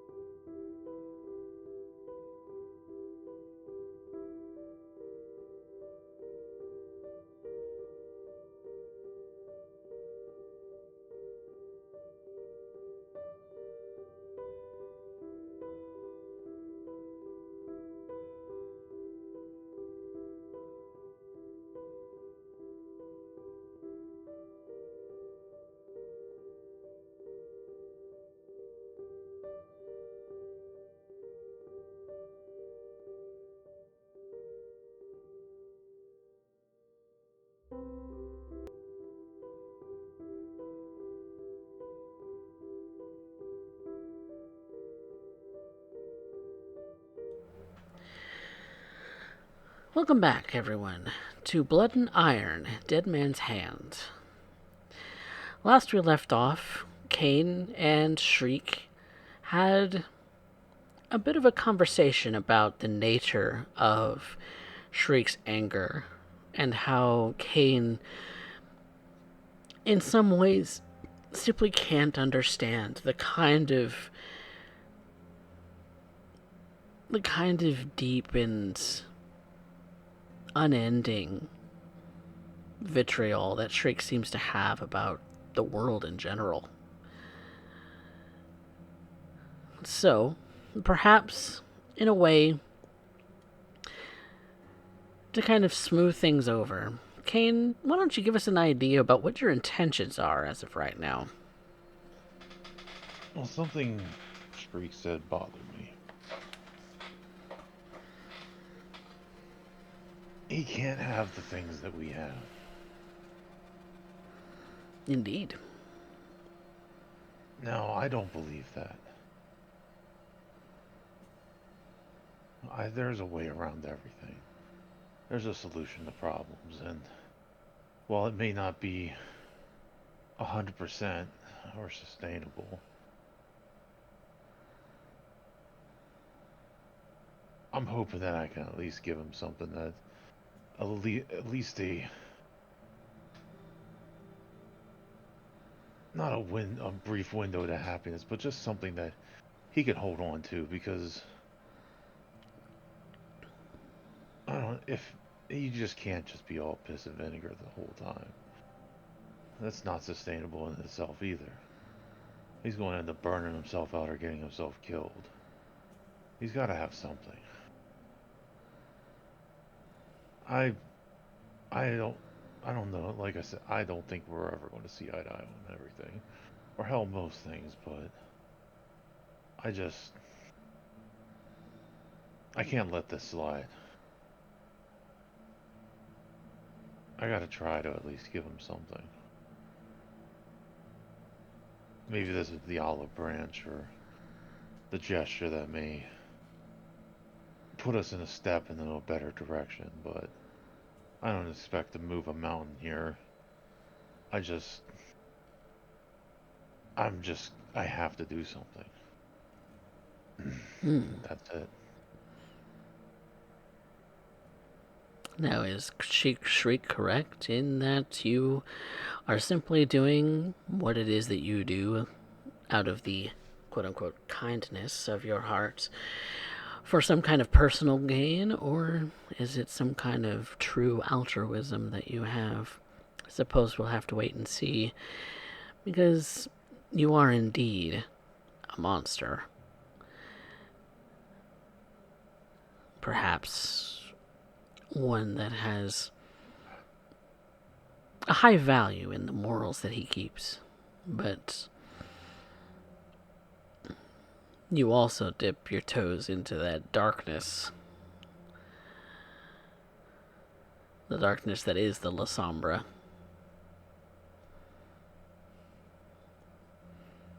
You dabble in oblivion, don't you, Mr. Kane? A little bit. According to your sire, is said to erode the soul the more you use it. I try not to. I don't know much about it. He isn't deemed to be worthy enough to teach me more, but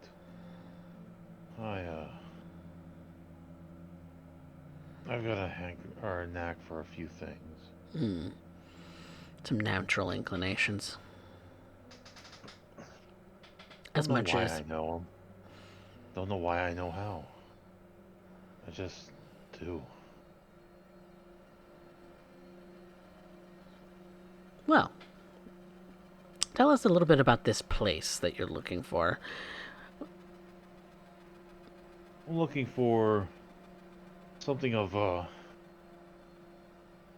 sturdy, maybe a concrete room that can stand up to some of the things that follow Shriek around or decide to move in and appear when he's around. And I'm going to get some things for him. And some things to try to combat that nature of his. Such as? Well, being that we're in Texas, there's no shortage of animals that love to eat their weight in bugs at night. Maybe some new pets are in order just to keep things a little less crawly while he's asleep during the day. It's entirely possible. Why don't you go ahead and give me a charisma and animalism? I'm sure that there's a raccoon or something else that might be lurking around. Well, that's the thing. I don't think I was going to do it on myself. I was going to get Chatterbox to, during the day, maybe hit up some of the local animal shops for like hedgehogs or the like, Okay. the toads, different things like that can help with I that love to aspect. eat bugs. Okay. So And then there's also like things if I might know, would I know of clans that could talk to animals? that would be an intelligence and occult. Well, we'll roll 2 dice for intelligence and see what we can do.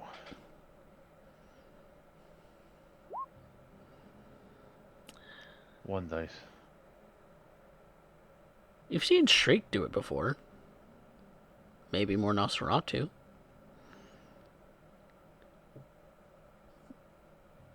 You might have heard something about Gangrel, possibly, since they're very animal-like themselves. But that's a hypothesis. That's not a confirmation. Well, maybe I'll go talk to Gerard. While I'm gonna put Chatterbox to task to get a few things. Okay. During the day. Chatterbox is more than eager to do exactly that as soon as any kind of because things like raccoons and toads and things like that, that's probably going to be more things that he's going to have to capture on his own. Or when it comes to raccoons, it's probably going to be something that he catches from like animal control. Well, no, I'm going to send him out As to far as get maybe like a case of bug bombs, a case of roach motels. yeah, Stop by the maybe Goodwill or whatever the Texas equivalent is, and find some nice furniture. all of those things he'd actually be able to do tonight as far as the grocery shopping. Okay, I didn't know if it was too late or not. Oh yeah, But there's 24-hour grocery stores. Walmarts okay, exist. yeah, that's true. I'm not used to people being like, I forget about these things. Ghouls can do anything. Yeah, Chatterbacks can go and do the grocery shopping. It's fine. yeah, and then during the day, check out, see what he can get from pet stores. Yeah. And I'm going to start with talking to Gerard because he's gangrel, as far as I know. I think. That's an assumption. He at least looks like he might know some shit. So he knows who's in the domain and maybe can point me in the right direction at least. Okay. But I'll go seek him out and find him. Yep. He's at the usual place. He's never really too hard to find. Kind of on purpose, you think. Yeah.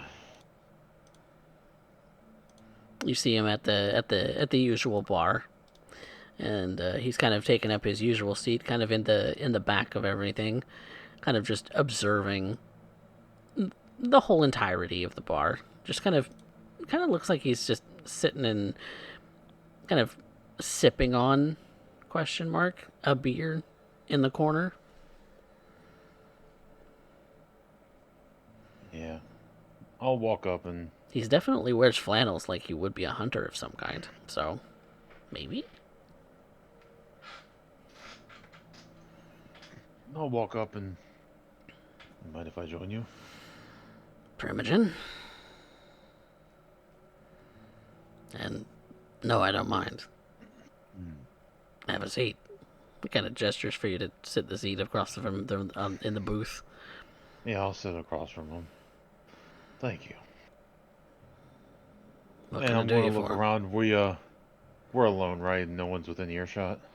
And no one who's of any consequence. There's nobody paying attention, it looks like. Okay. I came for some information or maybe even a favor. This is no decree, no... I'm not trying to throw my weight around, just looking for some information or some help with something. I mean, that's the only bit you really needed to say. You know, the rest of that could have been lopped off of that, and you would have you would have still had my ear.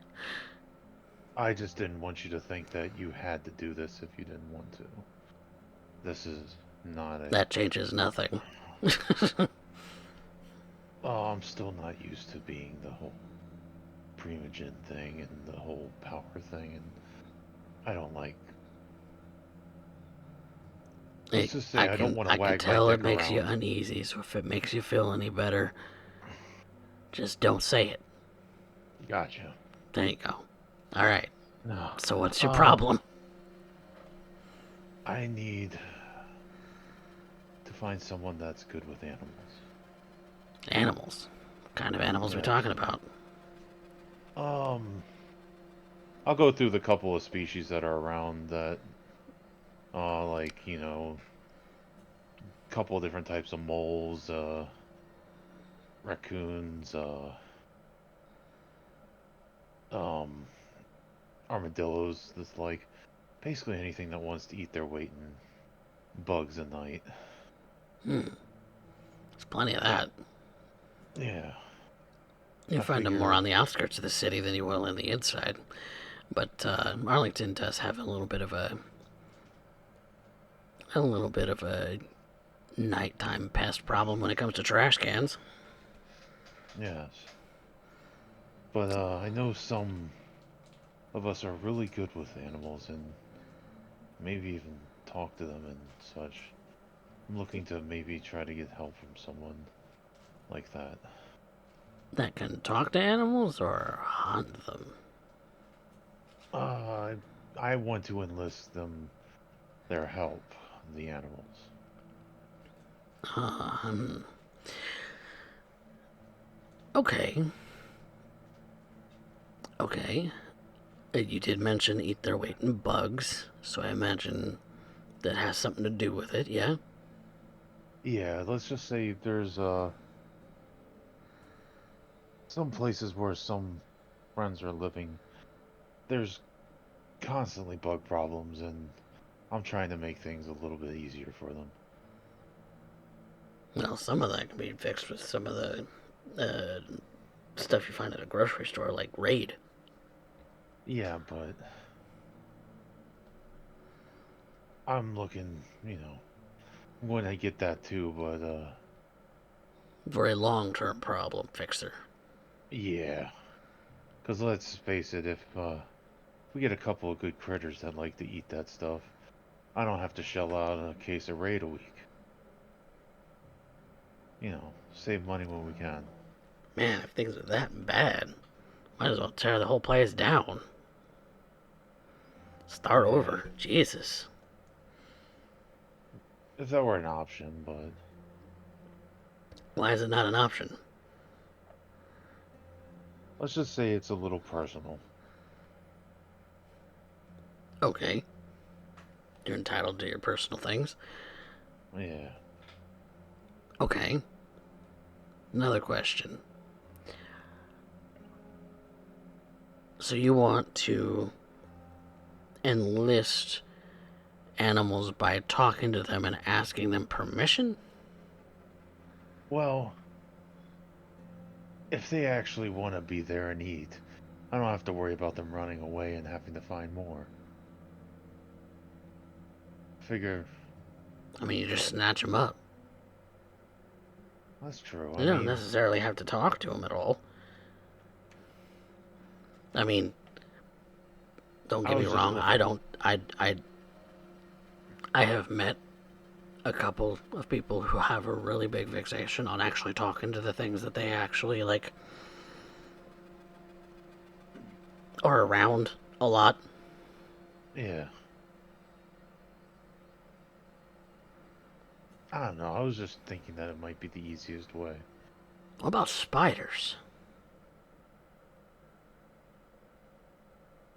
Spiders like to eat little bugs. Yeah, but they don't need to eat that many. Yeah, that's true. And if you're I talking was about this thinking being a also. big problem, Yeah, I was also thinking dragonflies are great for mosquitoes. But then again, generally very much not pests. yeah. But it's just one of those things. Like the mammals that we can count on. They need to. You have to eat a certain amount every day. Okay. If we can make that a somewhat sustainable. Well, we can certainly see about catching some raccoons. So, when do you want to start, boss? Oh, whenever we can. I've This is a new thing that fell into my plate. I just want to try to get it done as quickly as possible. So Well, this is out of my wheelhouse. lucky for you, you found the one game hunter in all of Dallas, Texas. I thought you might be a safe bet. You might at least either know someone or be able to. That's the reason I came. Look, I've taken down things that are worse. Trust me, a raccoon is nothing. Okay. It is no big deal. It is just taking a few, maybe hours out of our night. All right. Well, I'll follow your lead. All right. So, in this particular case, Kane, you want Gerard to go hunting and live trap a couple of raccoons, okay? Right? Sure, that'll be a good start, I guess. I think raccoons eat bugs. I don't know. We're just gonna wing it. But If they don't, we went after armadillos. If I know we- they eat bugs. yeah, I don't know where to find armadillos though. So I was It's just going. Texas. They're somewhere. Yes, yeah, some. We'll find animals. It's fine. Yeah. But live trap with the intent on taking them to another place where they can eat the bugs to their heart's content. So, do you have any dots in survival? 1. Okay, then you can assist.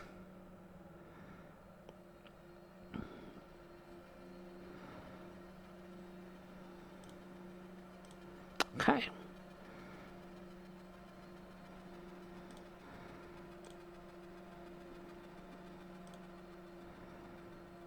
This is going to be a bit more of a waiting game sort of a deal, where he's going to make traps and then set them out and be patient. So this is going to be a composure survival for him with his hunting specialty.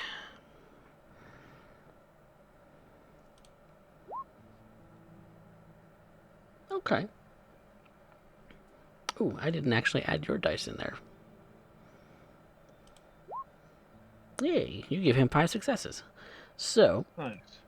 he's able to catch a couple within relatively like an hour, maybe 2.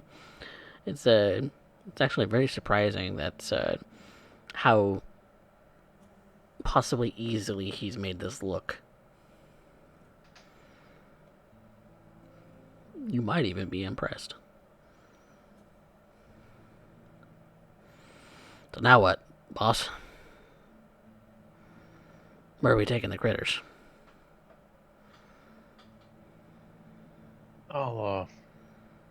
I can take him to the place. What do I owe you for your time? Say a favor for a favor. Favor for a favor? Did you a small one? Only took an hour of my time. Mm-hmm. I need something. If I need something small, I call you. I'll reach my hand out and to shake his. And he gives you a shake. All right. Thank you, sir. I have a good memory. I won't forget. I don't expect you to. Good, because I may call it, whenever. It may That's be kind of the nature of favors. maybe an hour from now, maybe 100 years from now. Who knows? No, don't worry. I'll be there if you need me. Done deal. And I'll take what we call it and meet up with Chatterbox, and we'll set the place up. Yep. Easily done. Chatterbox has all of the bug sort of repellents, the destroyers, the traps, anything that he could think of that could satisfy the needs that you have provided to him. He has picked up at least 2 of everything. When it comes to like bombs and traps, he's picked up at least 2 cases of worth. Looking at the amount of stuff that he bought, you're pretty sure that he just kind of looked at the shelf at the grocery store and just kind of like shoveled the whole thing into his cart. Well, it'll work. Because you do notice that there are a couple of brands of the same kind of product. Mm-hmm. So, leaving you, having found the place that suits your needs, the place is made of it looks like concrete to some description. It looks like an apartment building complex that like the building itself was part of a complex, but this particular building has since been left unused, and nearby is kind of the entirety of the complex looks a little rundown too, but uh, but you could still see, like in some of the more distant buildings, that there are still lights on. There are still people that still live there. Even this late at night, there are still lights on. And so, this building is completely dark.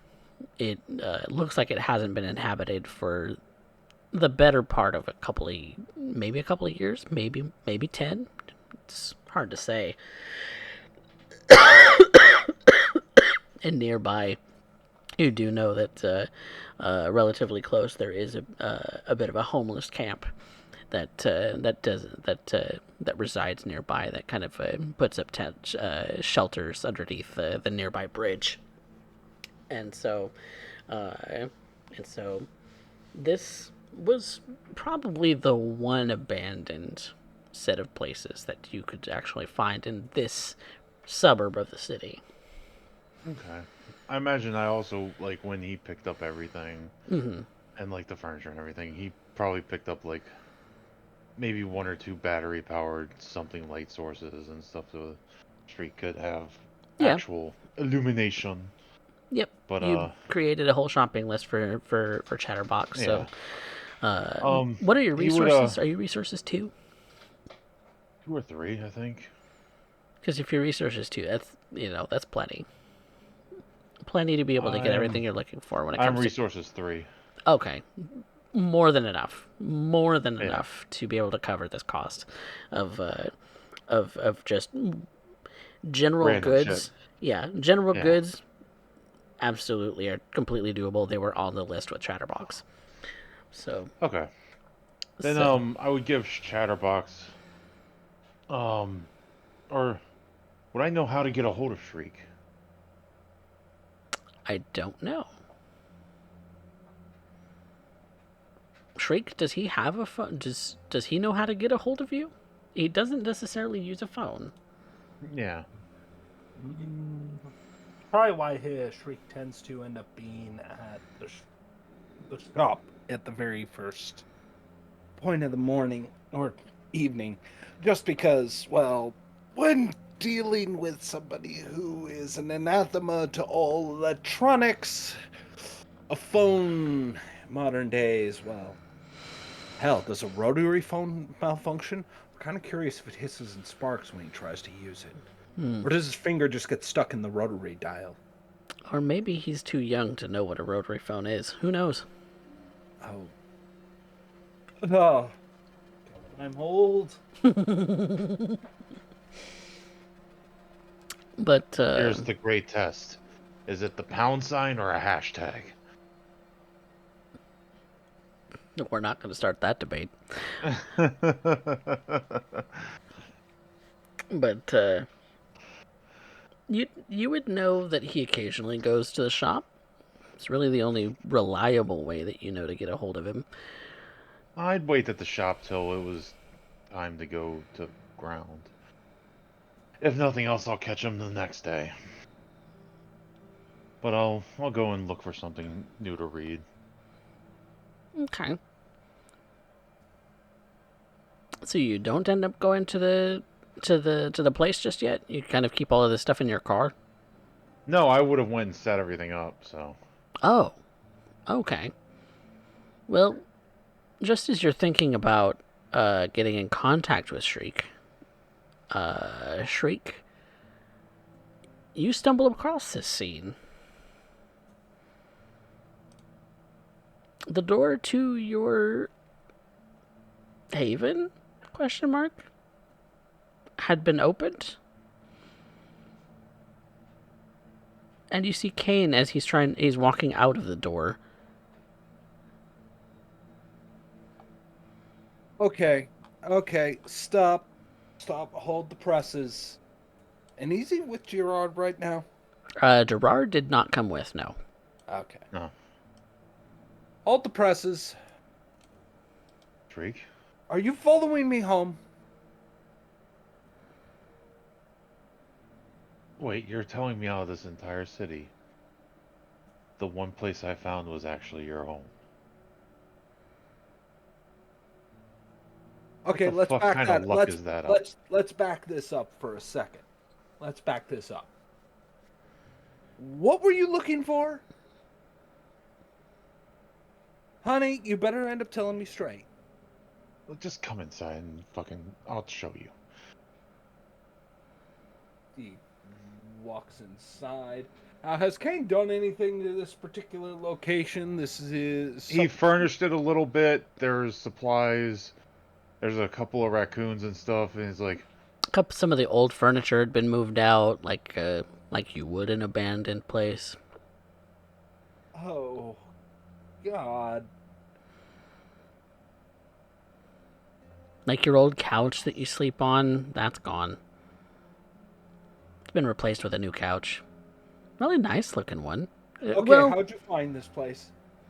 How'd you find me? I looked Who for told? I didn't know it was yours. I took offense to something that you said and wanted to try to do something. You said you couldn't have what we have. I wanted to try to give you that. Oh my God, where did that... But... He kind of just walks to this new couch, right where right where was the new couch he just managed to get. I mean, if you Sits really down on it liked any for of a the other minute stuff, and kind of buries his head. that stuff's still outside. I just moved it out to the alley. If you like it better, we can move it back in. No, Kane. it's nice and plush. He kind of bounces on it for a second. He's still mortified, but he kind of bounces on it for a second. At least the springs aren't poking you from the underside. It's got the cushions and everything.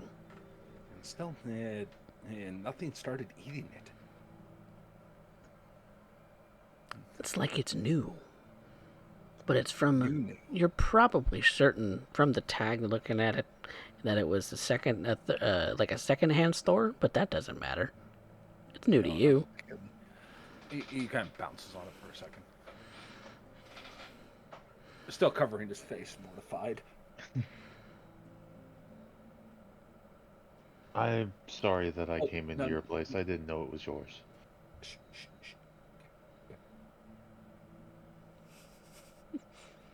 Let me see if I can reverse engineer what has just transpired. You, being the big lug that you are, said you took exception to something I have said. I get the impression you thought that meant that I needed... You wanted to give me something to call my own, right? And said it in a way that's kind of sustainable and Okay. could at least fight some of the things that plague you. And, try to give you some kind of... So, Kane, I'm going to walk you through something. There's not a whole lot of places in Arlington that are like this shithole. The reason this shithole is a shithole is because I live here. Yeah. I've seen the bugs and the stuff, and I kind of understand. I don't fully understand that, to be honest, but I'm trying to... I don't know exactly I'm how gonna to give you a tackle this. freebie. I'm gonna give you a freebie, okay? I don't give freebies a lot, so please take this with some degree of courtesy.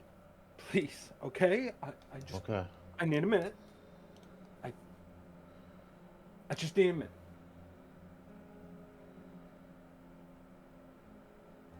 The furniture you threw out, I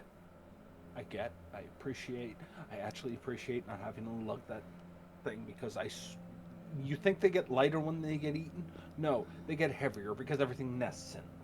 Okay? They probably weigh 30 more pounds when they leave here than when they came here, and that half of that is rat shit. Okay. So, The reason I exist in a concrete box is because, for the most part, most insects don't eat concrete, right? I live here due to a lack of options because Arlington isn't exactly sprawling with places like this. You might notice it's more of a housing development, a lot of kind of a burb area, right? So Yeah. not a lot of options. Here, there's a small city, so people aren't used to people kind of presume the smell is natural.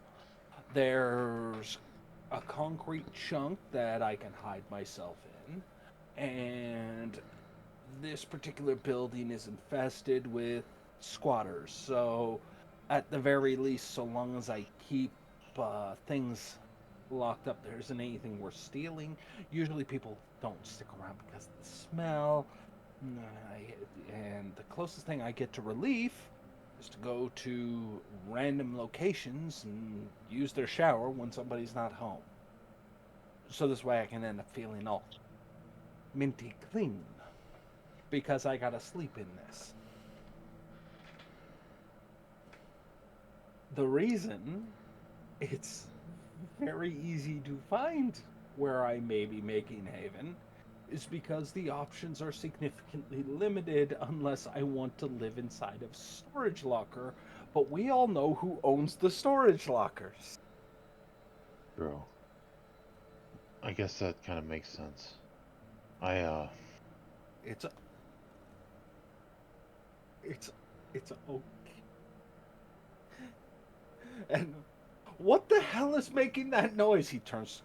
Now, what was that animal you just picked up? A raccoon? Did I hear that right? Yeah, a couple of raccoons.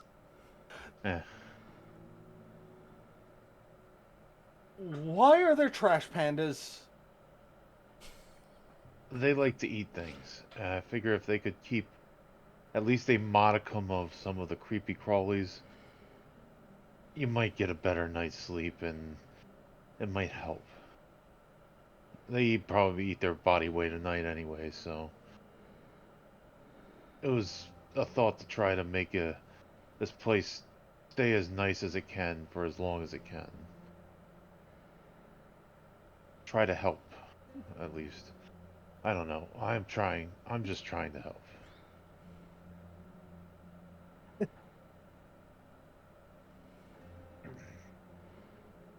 You see bottle upon bottle on insect repellent, insect spray for ants, roaches, you name it, and bug bombs and traps of all kinds in a big sort of crate box in the corner as well.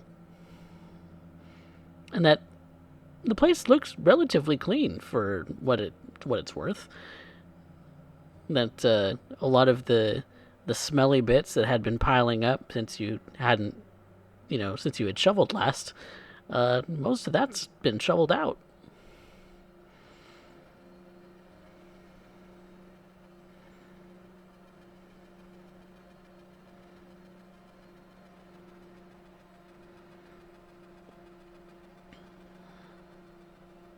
I I am completely not gonna lie, Kane. I'm feeling a little naked here, and it's not for a fun time. Um, Somebody caught me with my pants down, and I wasn't lubed up. Okay, so what do you want? And you can see it probably written on his face. Shrika's presuming that this is blackmail. I didn't do this to get something.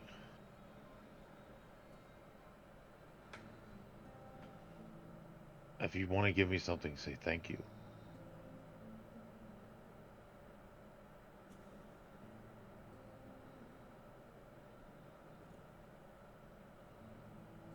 Say thank. Say thank.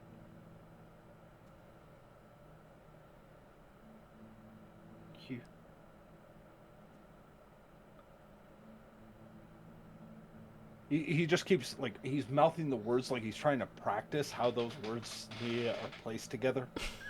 Like as if this is his first time speaking the English language. I'm not gonna lie, seeing how out of sorts Shriek is, Kane is amused as fuck. There's kind of a big grin on his face.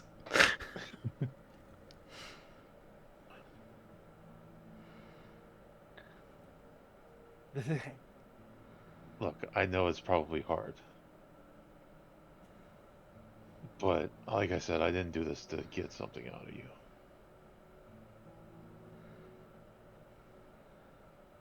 Hell, you can say it's...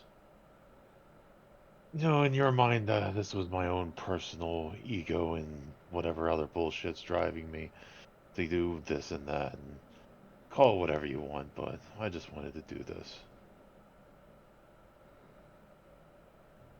Lock the door. Sit down. Pardon.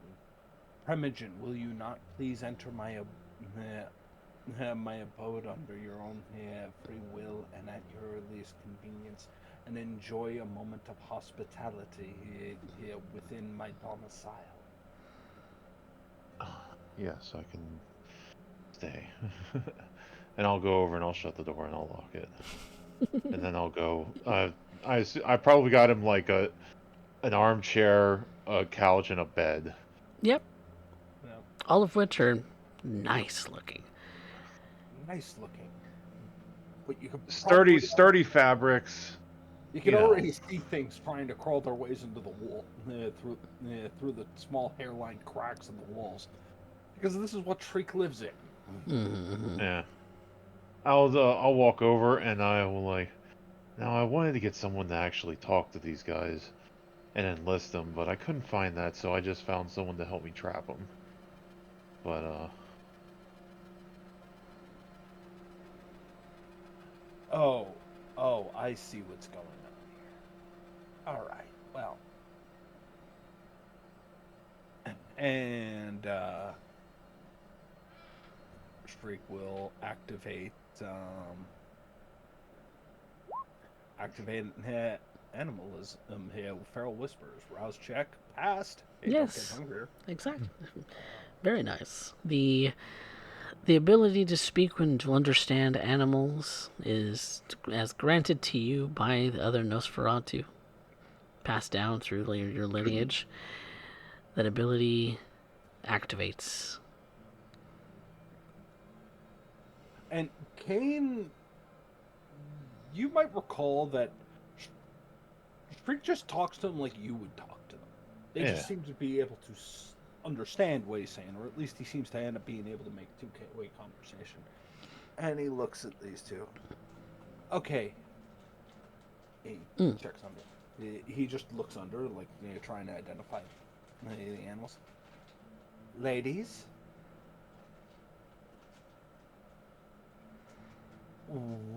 what's going on here? Not sure. Trapped. Okay. Yeah. They're just kind of looking around. Big guy brought you in, right? Yes. Okay. I'll tell you what. What do you two want? Food? Because Hungry. food likes to come here a lot. If you do what I tell you, you will never have to go hungry or thirsty again. You can just lounge about. I will see if I can find some form of entertainment. Food is good. Food is good? Okay. Food's going to be coming out of the walls very, very soon, okay? Oh. You're going to have to eat a lot of them. I mean, a lot. It might be a little too much. Okay? But you have to stay here. Food is here. They give you the equivalent of a sort of nod, and sort of you see that they start to like rub their hands together like raccoons do. Hell, a panda could give a thumbs up. though I don't think it understands the gesture. Sorry. You see, he unlocks the cages and says, "All right." He immediately ends up like grabbing what they seem to be like maybe in one of those closets. You didn't really look. He pulls out and shakes it off. Already, you can see that there's stuff that's trying to nest inside his shirts. So he ends up putting like 2 used, half-eaten shirts at the bottom of the cages just to end up using his bedding. Oh, They start going for the grubs and the bugs right away.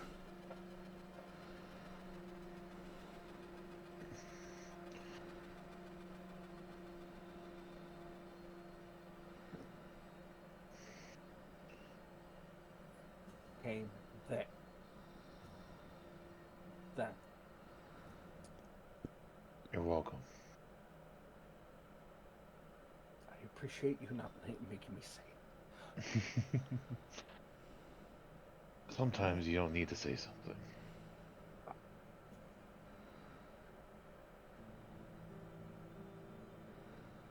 As long as it helps. Yeah. So this is my number one problem. Is anybody who really wants to find me just needs to think about it for 2 seconds. Because my options are surprisingly limited. Kane, you roll me a quick insight. Yeah. Yep, what's an insight? I think that there's something here that Kane might realize if he was really paying attention. Yep, what's an insight? And I also have sense motives, if that would count. I think yes. Hmm. I'm gonna give you a shot at this. I'm not gonna spell it out for you depending on the roll. Ooh, that is a good dice pool, though. You can willpower if you want. Yeah, I will willpower it because No chance of bestial crit. Hey, there's it's a crit, chance of though. regular crit. Kane, if Shriek really didn't care... It was a crit already, anyway. Oh, it was? Fuck. Okay, we're just going to throw 10s at this problem till he knows. Kane, maybe a thought will occur to you. Shriek has no incentive as a kindred to stay in the exact same place. Yeah. It'd be a lot easier for him if he just kept moving around. But he stays in the same location. He stays well enough to make this entire building run down. He stays long enough to have infested the nearby locales. He stays long enough that this entire mission of urban decay.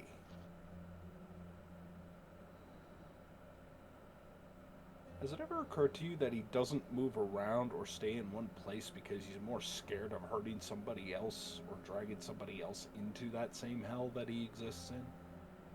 Why he doesn't stay at the bookstore? Why he doesn't visit you at your gym?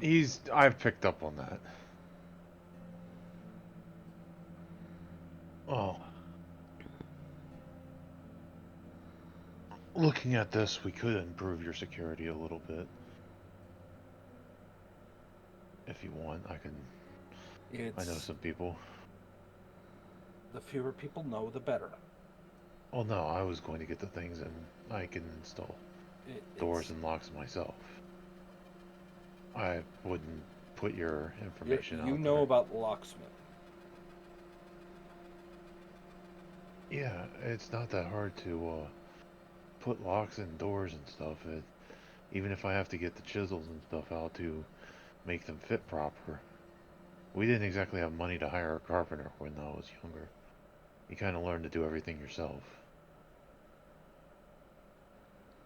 And hell, after I got older, you got things like YouTube and shit that all you had to do was look up a goddamn video and they would teach you how to do anything.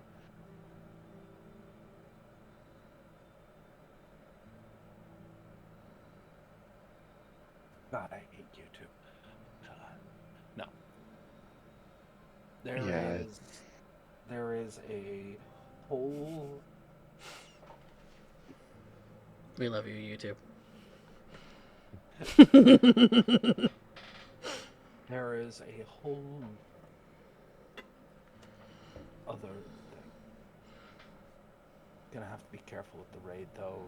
Small animals, enclosed spaces. Yeah, I figure those are the things with. I don't think we can combat it completely, but when it gets to be too bad, another trip for some new furniture and start from squares one again. That's what I have to do. Usually buy from a thrift shop not too far from here. Keep saying I'm doing it as a donation, trying to help. That's what I do. That's what they think. Reality is I use it for about a couple weeks, and then it is reduced down to, well, let's just say a lot of it might be more useful as kindling. Yeah. And I have to stay with the bums, and if I can't feed off of them, find some homes to end up raiding, to end up grabbing a little bit of spending change. My life's hell, Kane. My life is a living fucking hell. I kind of picked up on that, and I'm trying to make it a modicum better. You're trying. I am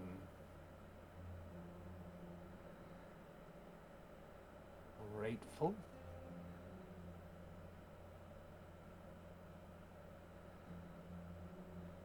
All right. So, let's see. Pay the tab. Pay the tab. Okay. So, storyteller. Mm-hmm.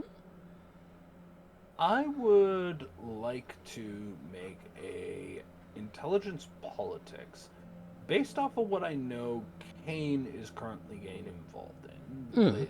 This little fight club gym that he currently has. I'm trying to see if there's any political blind spot he may have, or something that he may not have been accounted for, taken into account. Okay. In his own interests. Okay. Because, Freak at this point, it's tell me something I don't know, right? Yeah, yeah. He's just been told something he didn't know. Mm-hmm.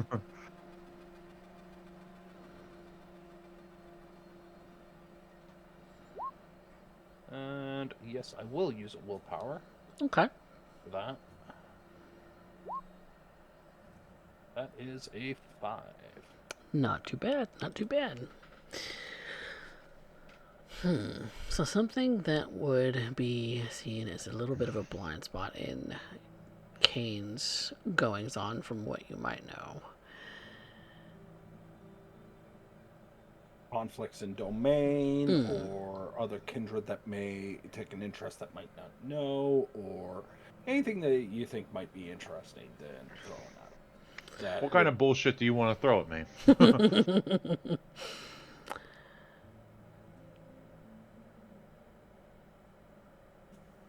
This gym kind of caters to a lot of different types. It's not the kind of gym that you pay a membership to. It's more of a fitness center for like a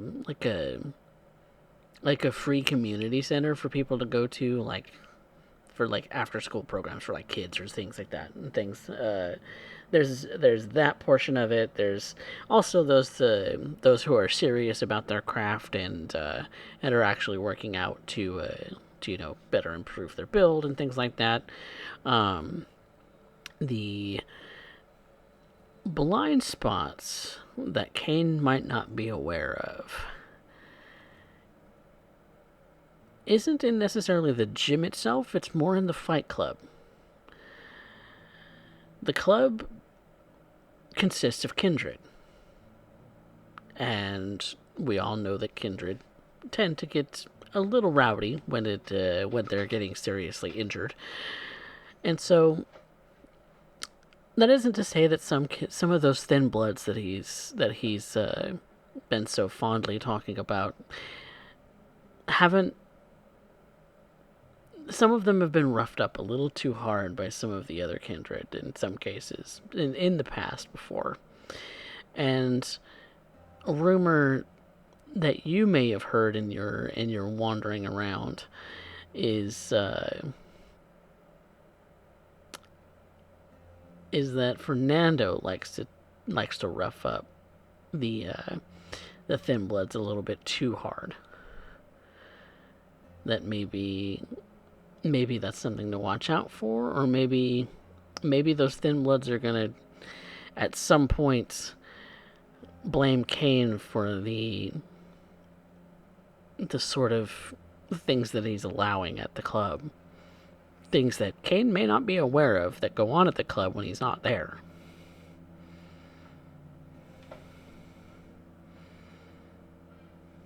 Alright. Remington Kane, just like I ended up making a discussion earlier. Something else you might want to know. Fernando kind of has a personal beef with your Thin Bloods.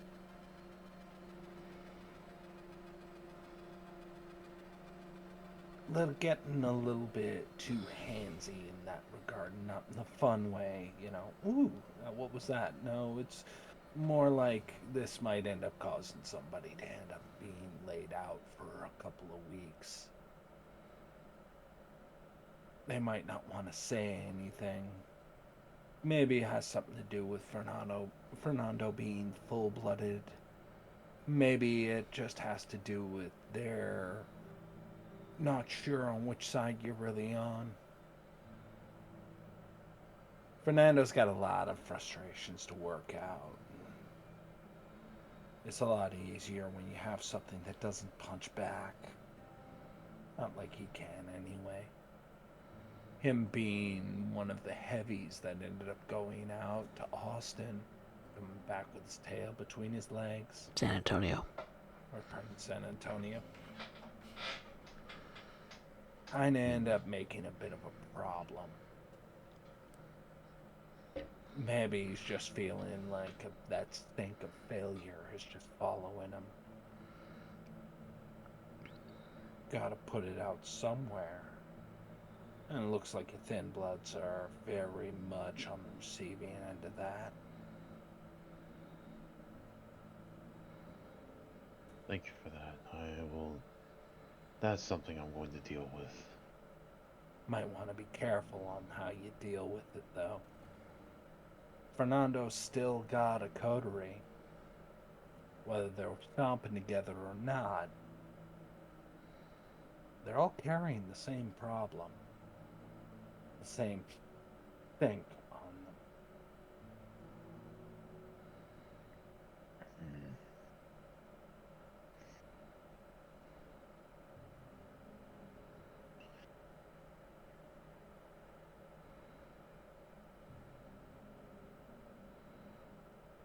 I appreciate the information.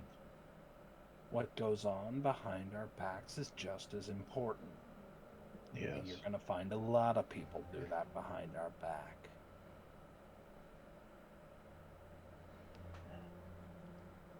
You think taking control of that gym is going to be tough? Wait until you start thinking of this entire region as your gym.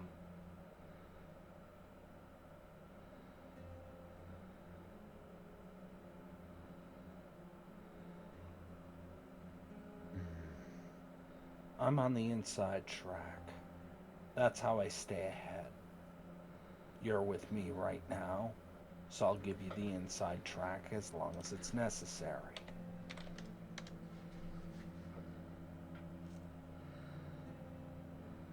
But I deal in trade.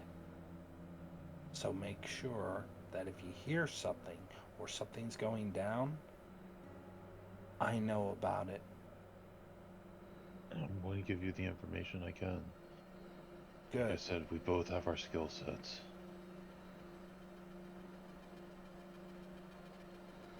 And don't worry about having to go through for loose change. When this is done, let me know. I can help get your next set too. It's between the fighters and the dues. A couple of pieces of furniture is not really hard.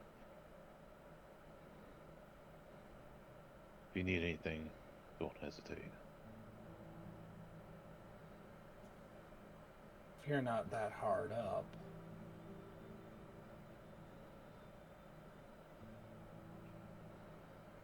You got a pen? Yeah.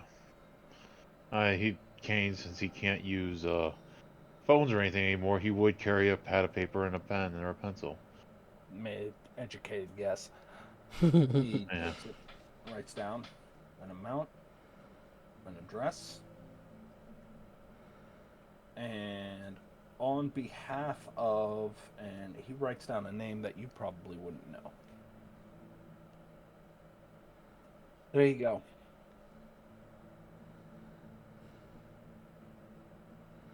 Consider that payment for your thin blood. Just drop it off. Say it's on behalf of this person. No questions. And just move on. I can do that. Get it done tonight. Guy who is probably going to be going to sleep in a couple hours. I'm expecting a phone call. Alright, he's gonna get up and he's just gonna kind of probably like, if we're within the arms, he's probably just gonna punch him in the shoulder a little bit. He's like, alright, have a good night, and let me know Harder, if you need Daddy. anything.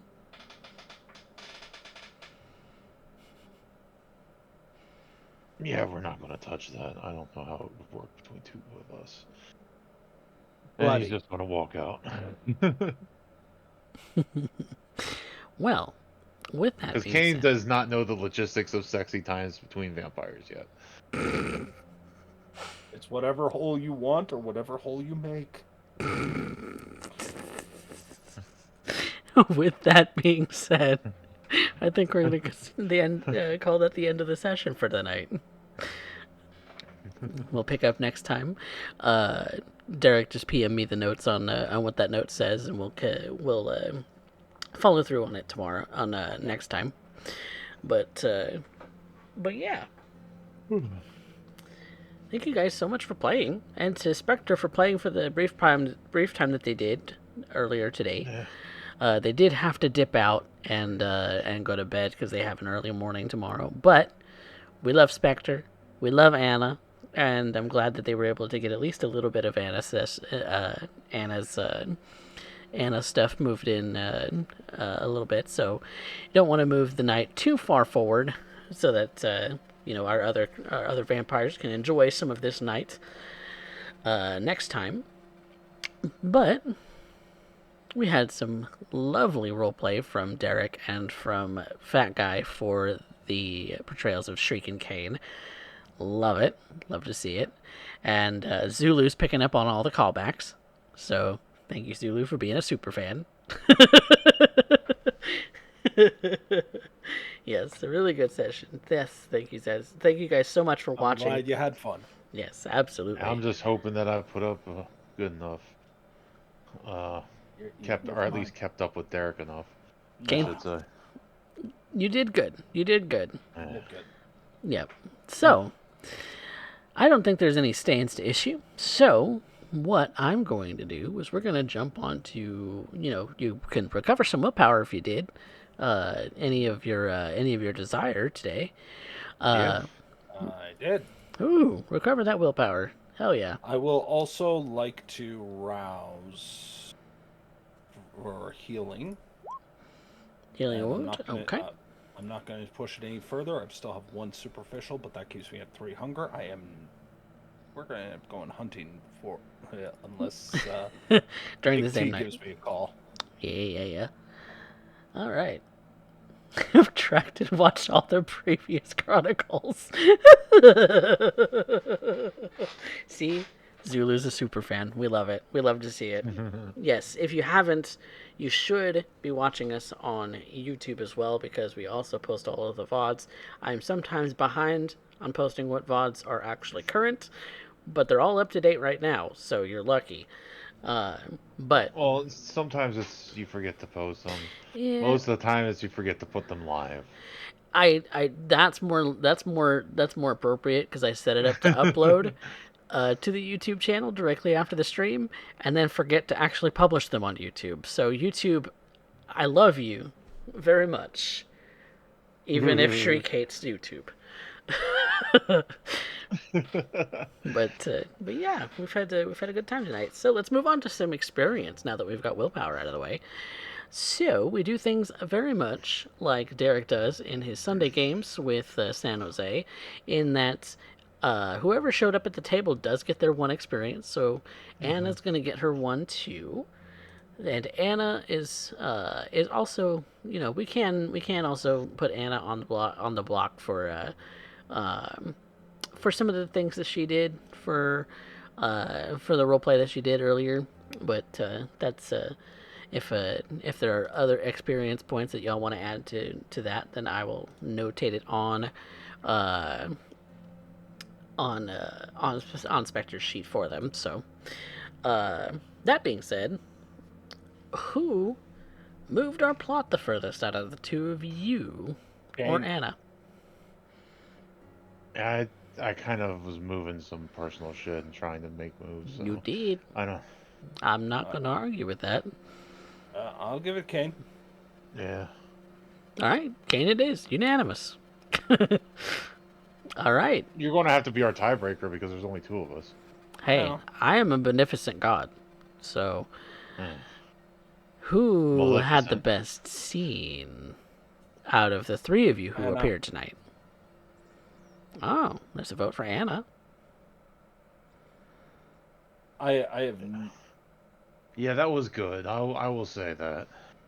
Okay. Well, Anna gets that one too. So that's two experience that came from tonight that go to Anna. And who had her best line from tonight? I'm gonna give that to Shriek for one simple reason. I live in hell, and Kane not understanding that hell for Shriek is a big guy trying to help him.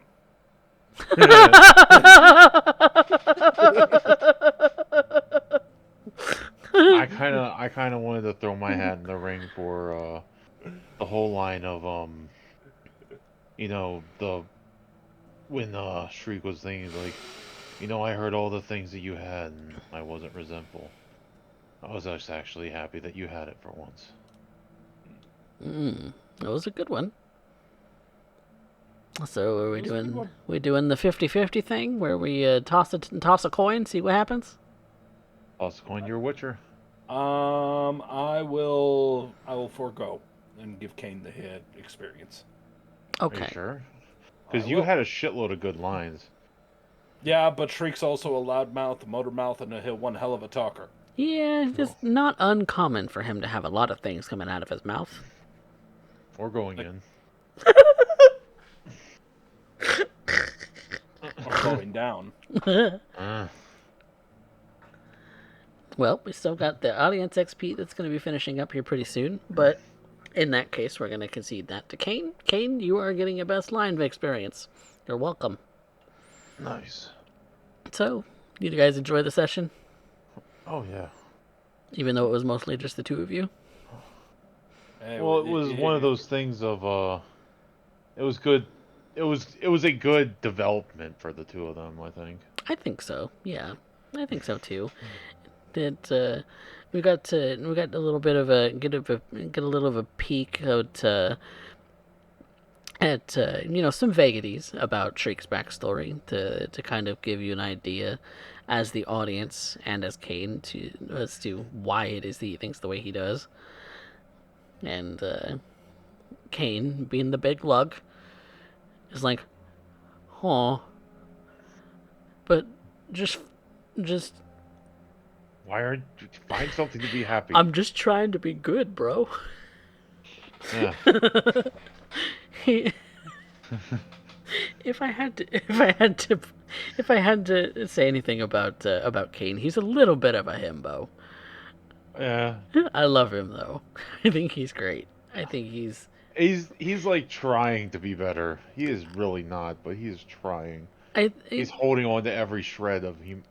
Like, is humanity slipping, and Given is that, given that, that that La Sombra are prone to losing humanity more than maybe any other clan aside from others who touch oblivion, because it erodes your soul faster.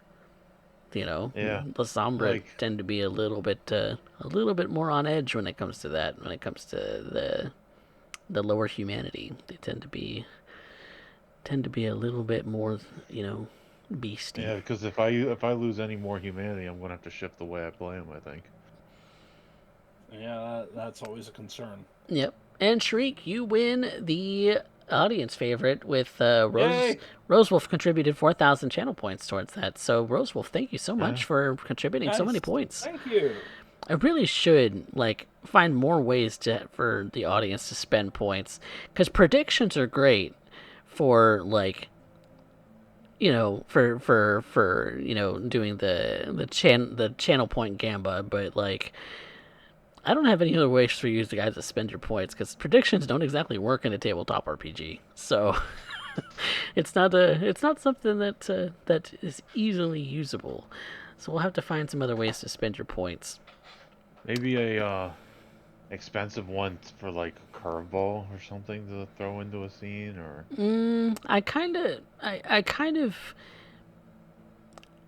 I mean, we could do something similar to where Maddie did, where what he did for the 3-shot for VTM on his channel was that the fickle god favor that you spend channel points for was yeah, to maybe include an extra dice.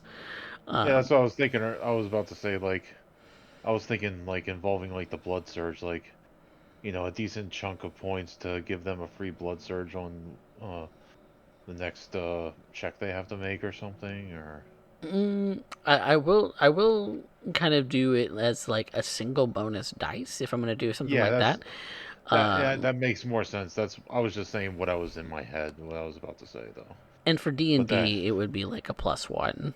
So just kind of yeah, label it as fickle god's favor and do a limited count on how many can be redeemed. But yeah, that's something we might think oh, about. Maybe some extra. for D&D, just give them like free guidance, give them a D4. That's the whole idea behind the +1 Yeah. thing. Yeah. Um, but yeah, well, I'll definitely be thinking about that, because I want you guys to be able to spend your points, because you probably have racked up so many, and I have no way of you to spend them. So let's find ways for you Yeah. guys to spend them. But yeah, thank you guys so much for being here, for our show, Blood and Iron, Dead Man's Hands, and for following Shriek and Kane on their little adventure, and following Anna for her brief little encounter. A much needed feed is what uh, Raven says. Derek's. I'm over 600K. I'm constantly Raven's constantly low on this channel. Oh boy, I'm because you're always sorry. spending your points. It's fine. Oh, I got to spend I got to spend most of mine because I wasn't here. But I'm already back up to since I'm already back up to 60,000. Yep. And we put 2 shoes on a week, so Uh, there you go. Well, All right. all of that being said, Derek, do you got anything special going on for drawing on the macabre tomorrow? Actually, no. Tantalizingly free for once. Ooh, We'll end up continuing on probably with that cane drawing, love and it. we'll end up seeing what we can end up doing. Yeah, for sure, for sure. So that'll be going. That'll be what you do in the meantime until somebody says otherwise. Um, Fat guy, you got anything coming up that you can be doing? I'm in the final stages of moving everything around. So as soon as my new setup is done, I'm trying for at least the first of the month to try to get back into streaming. I got to rebuild all my scenes and stuff too, Oh since I yeah, have two all of that. cameras now. All of that takes But time, but yeah. yeah, I've cleaned out everything. I just Ooh, finished fixing my computer. 1st of October will be So, just in time for spooky season. oh yeah, and it's my birthday comes up in October. It's my favorite time of the year. Hell yeah, Like all the scary Hey, man. shit, all the spoopy shit. hell yeah. Sounds like a good Perfect. plan to me. Well, Yeah. hopefully we can see you live towards the first of the month. And we're always here at CoffeeCat Presents here on Twitch. If you're on YouTube, you should follow us on Twitch. And if you're on Twitch, you should follow us on YouTube so that you can have all the access to all of the things and be a super fan like Zulu. Because Zulu has watched everything that we have made, I think. So you could do that because there's plenty to watch. But yeah, let's go find somebody to raid. And until next week, say goodnight, Dead Man's Hand. Good night. If he keeps calling me daddy, I'm going to get a complex. It's too late. He already has.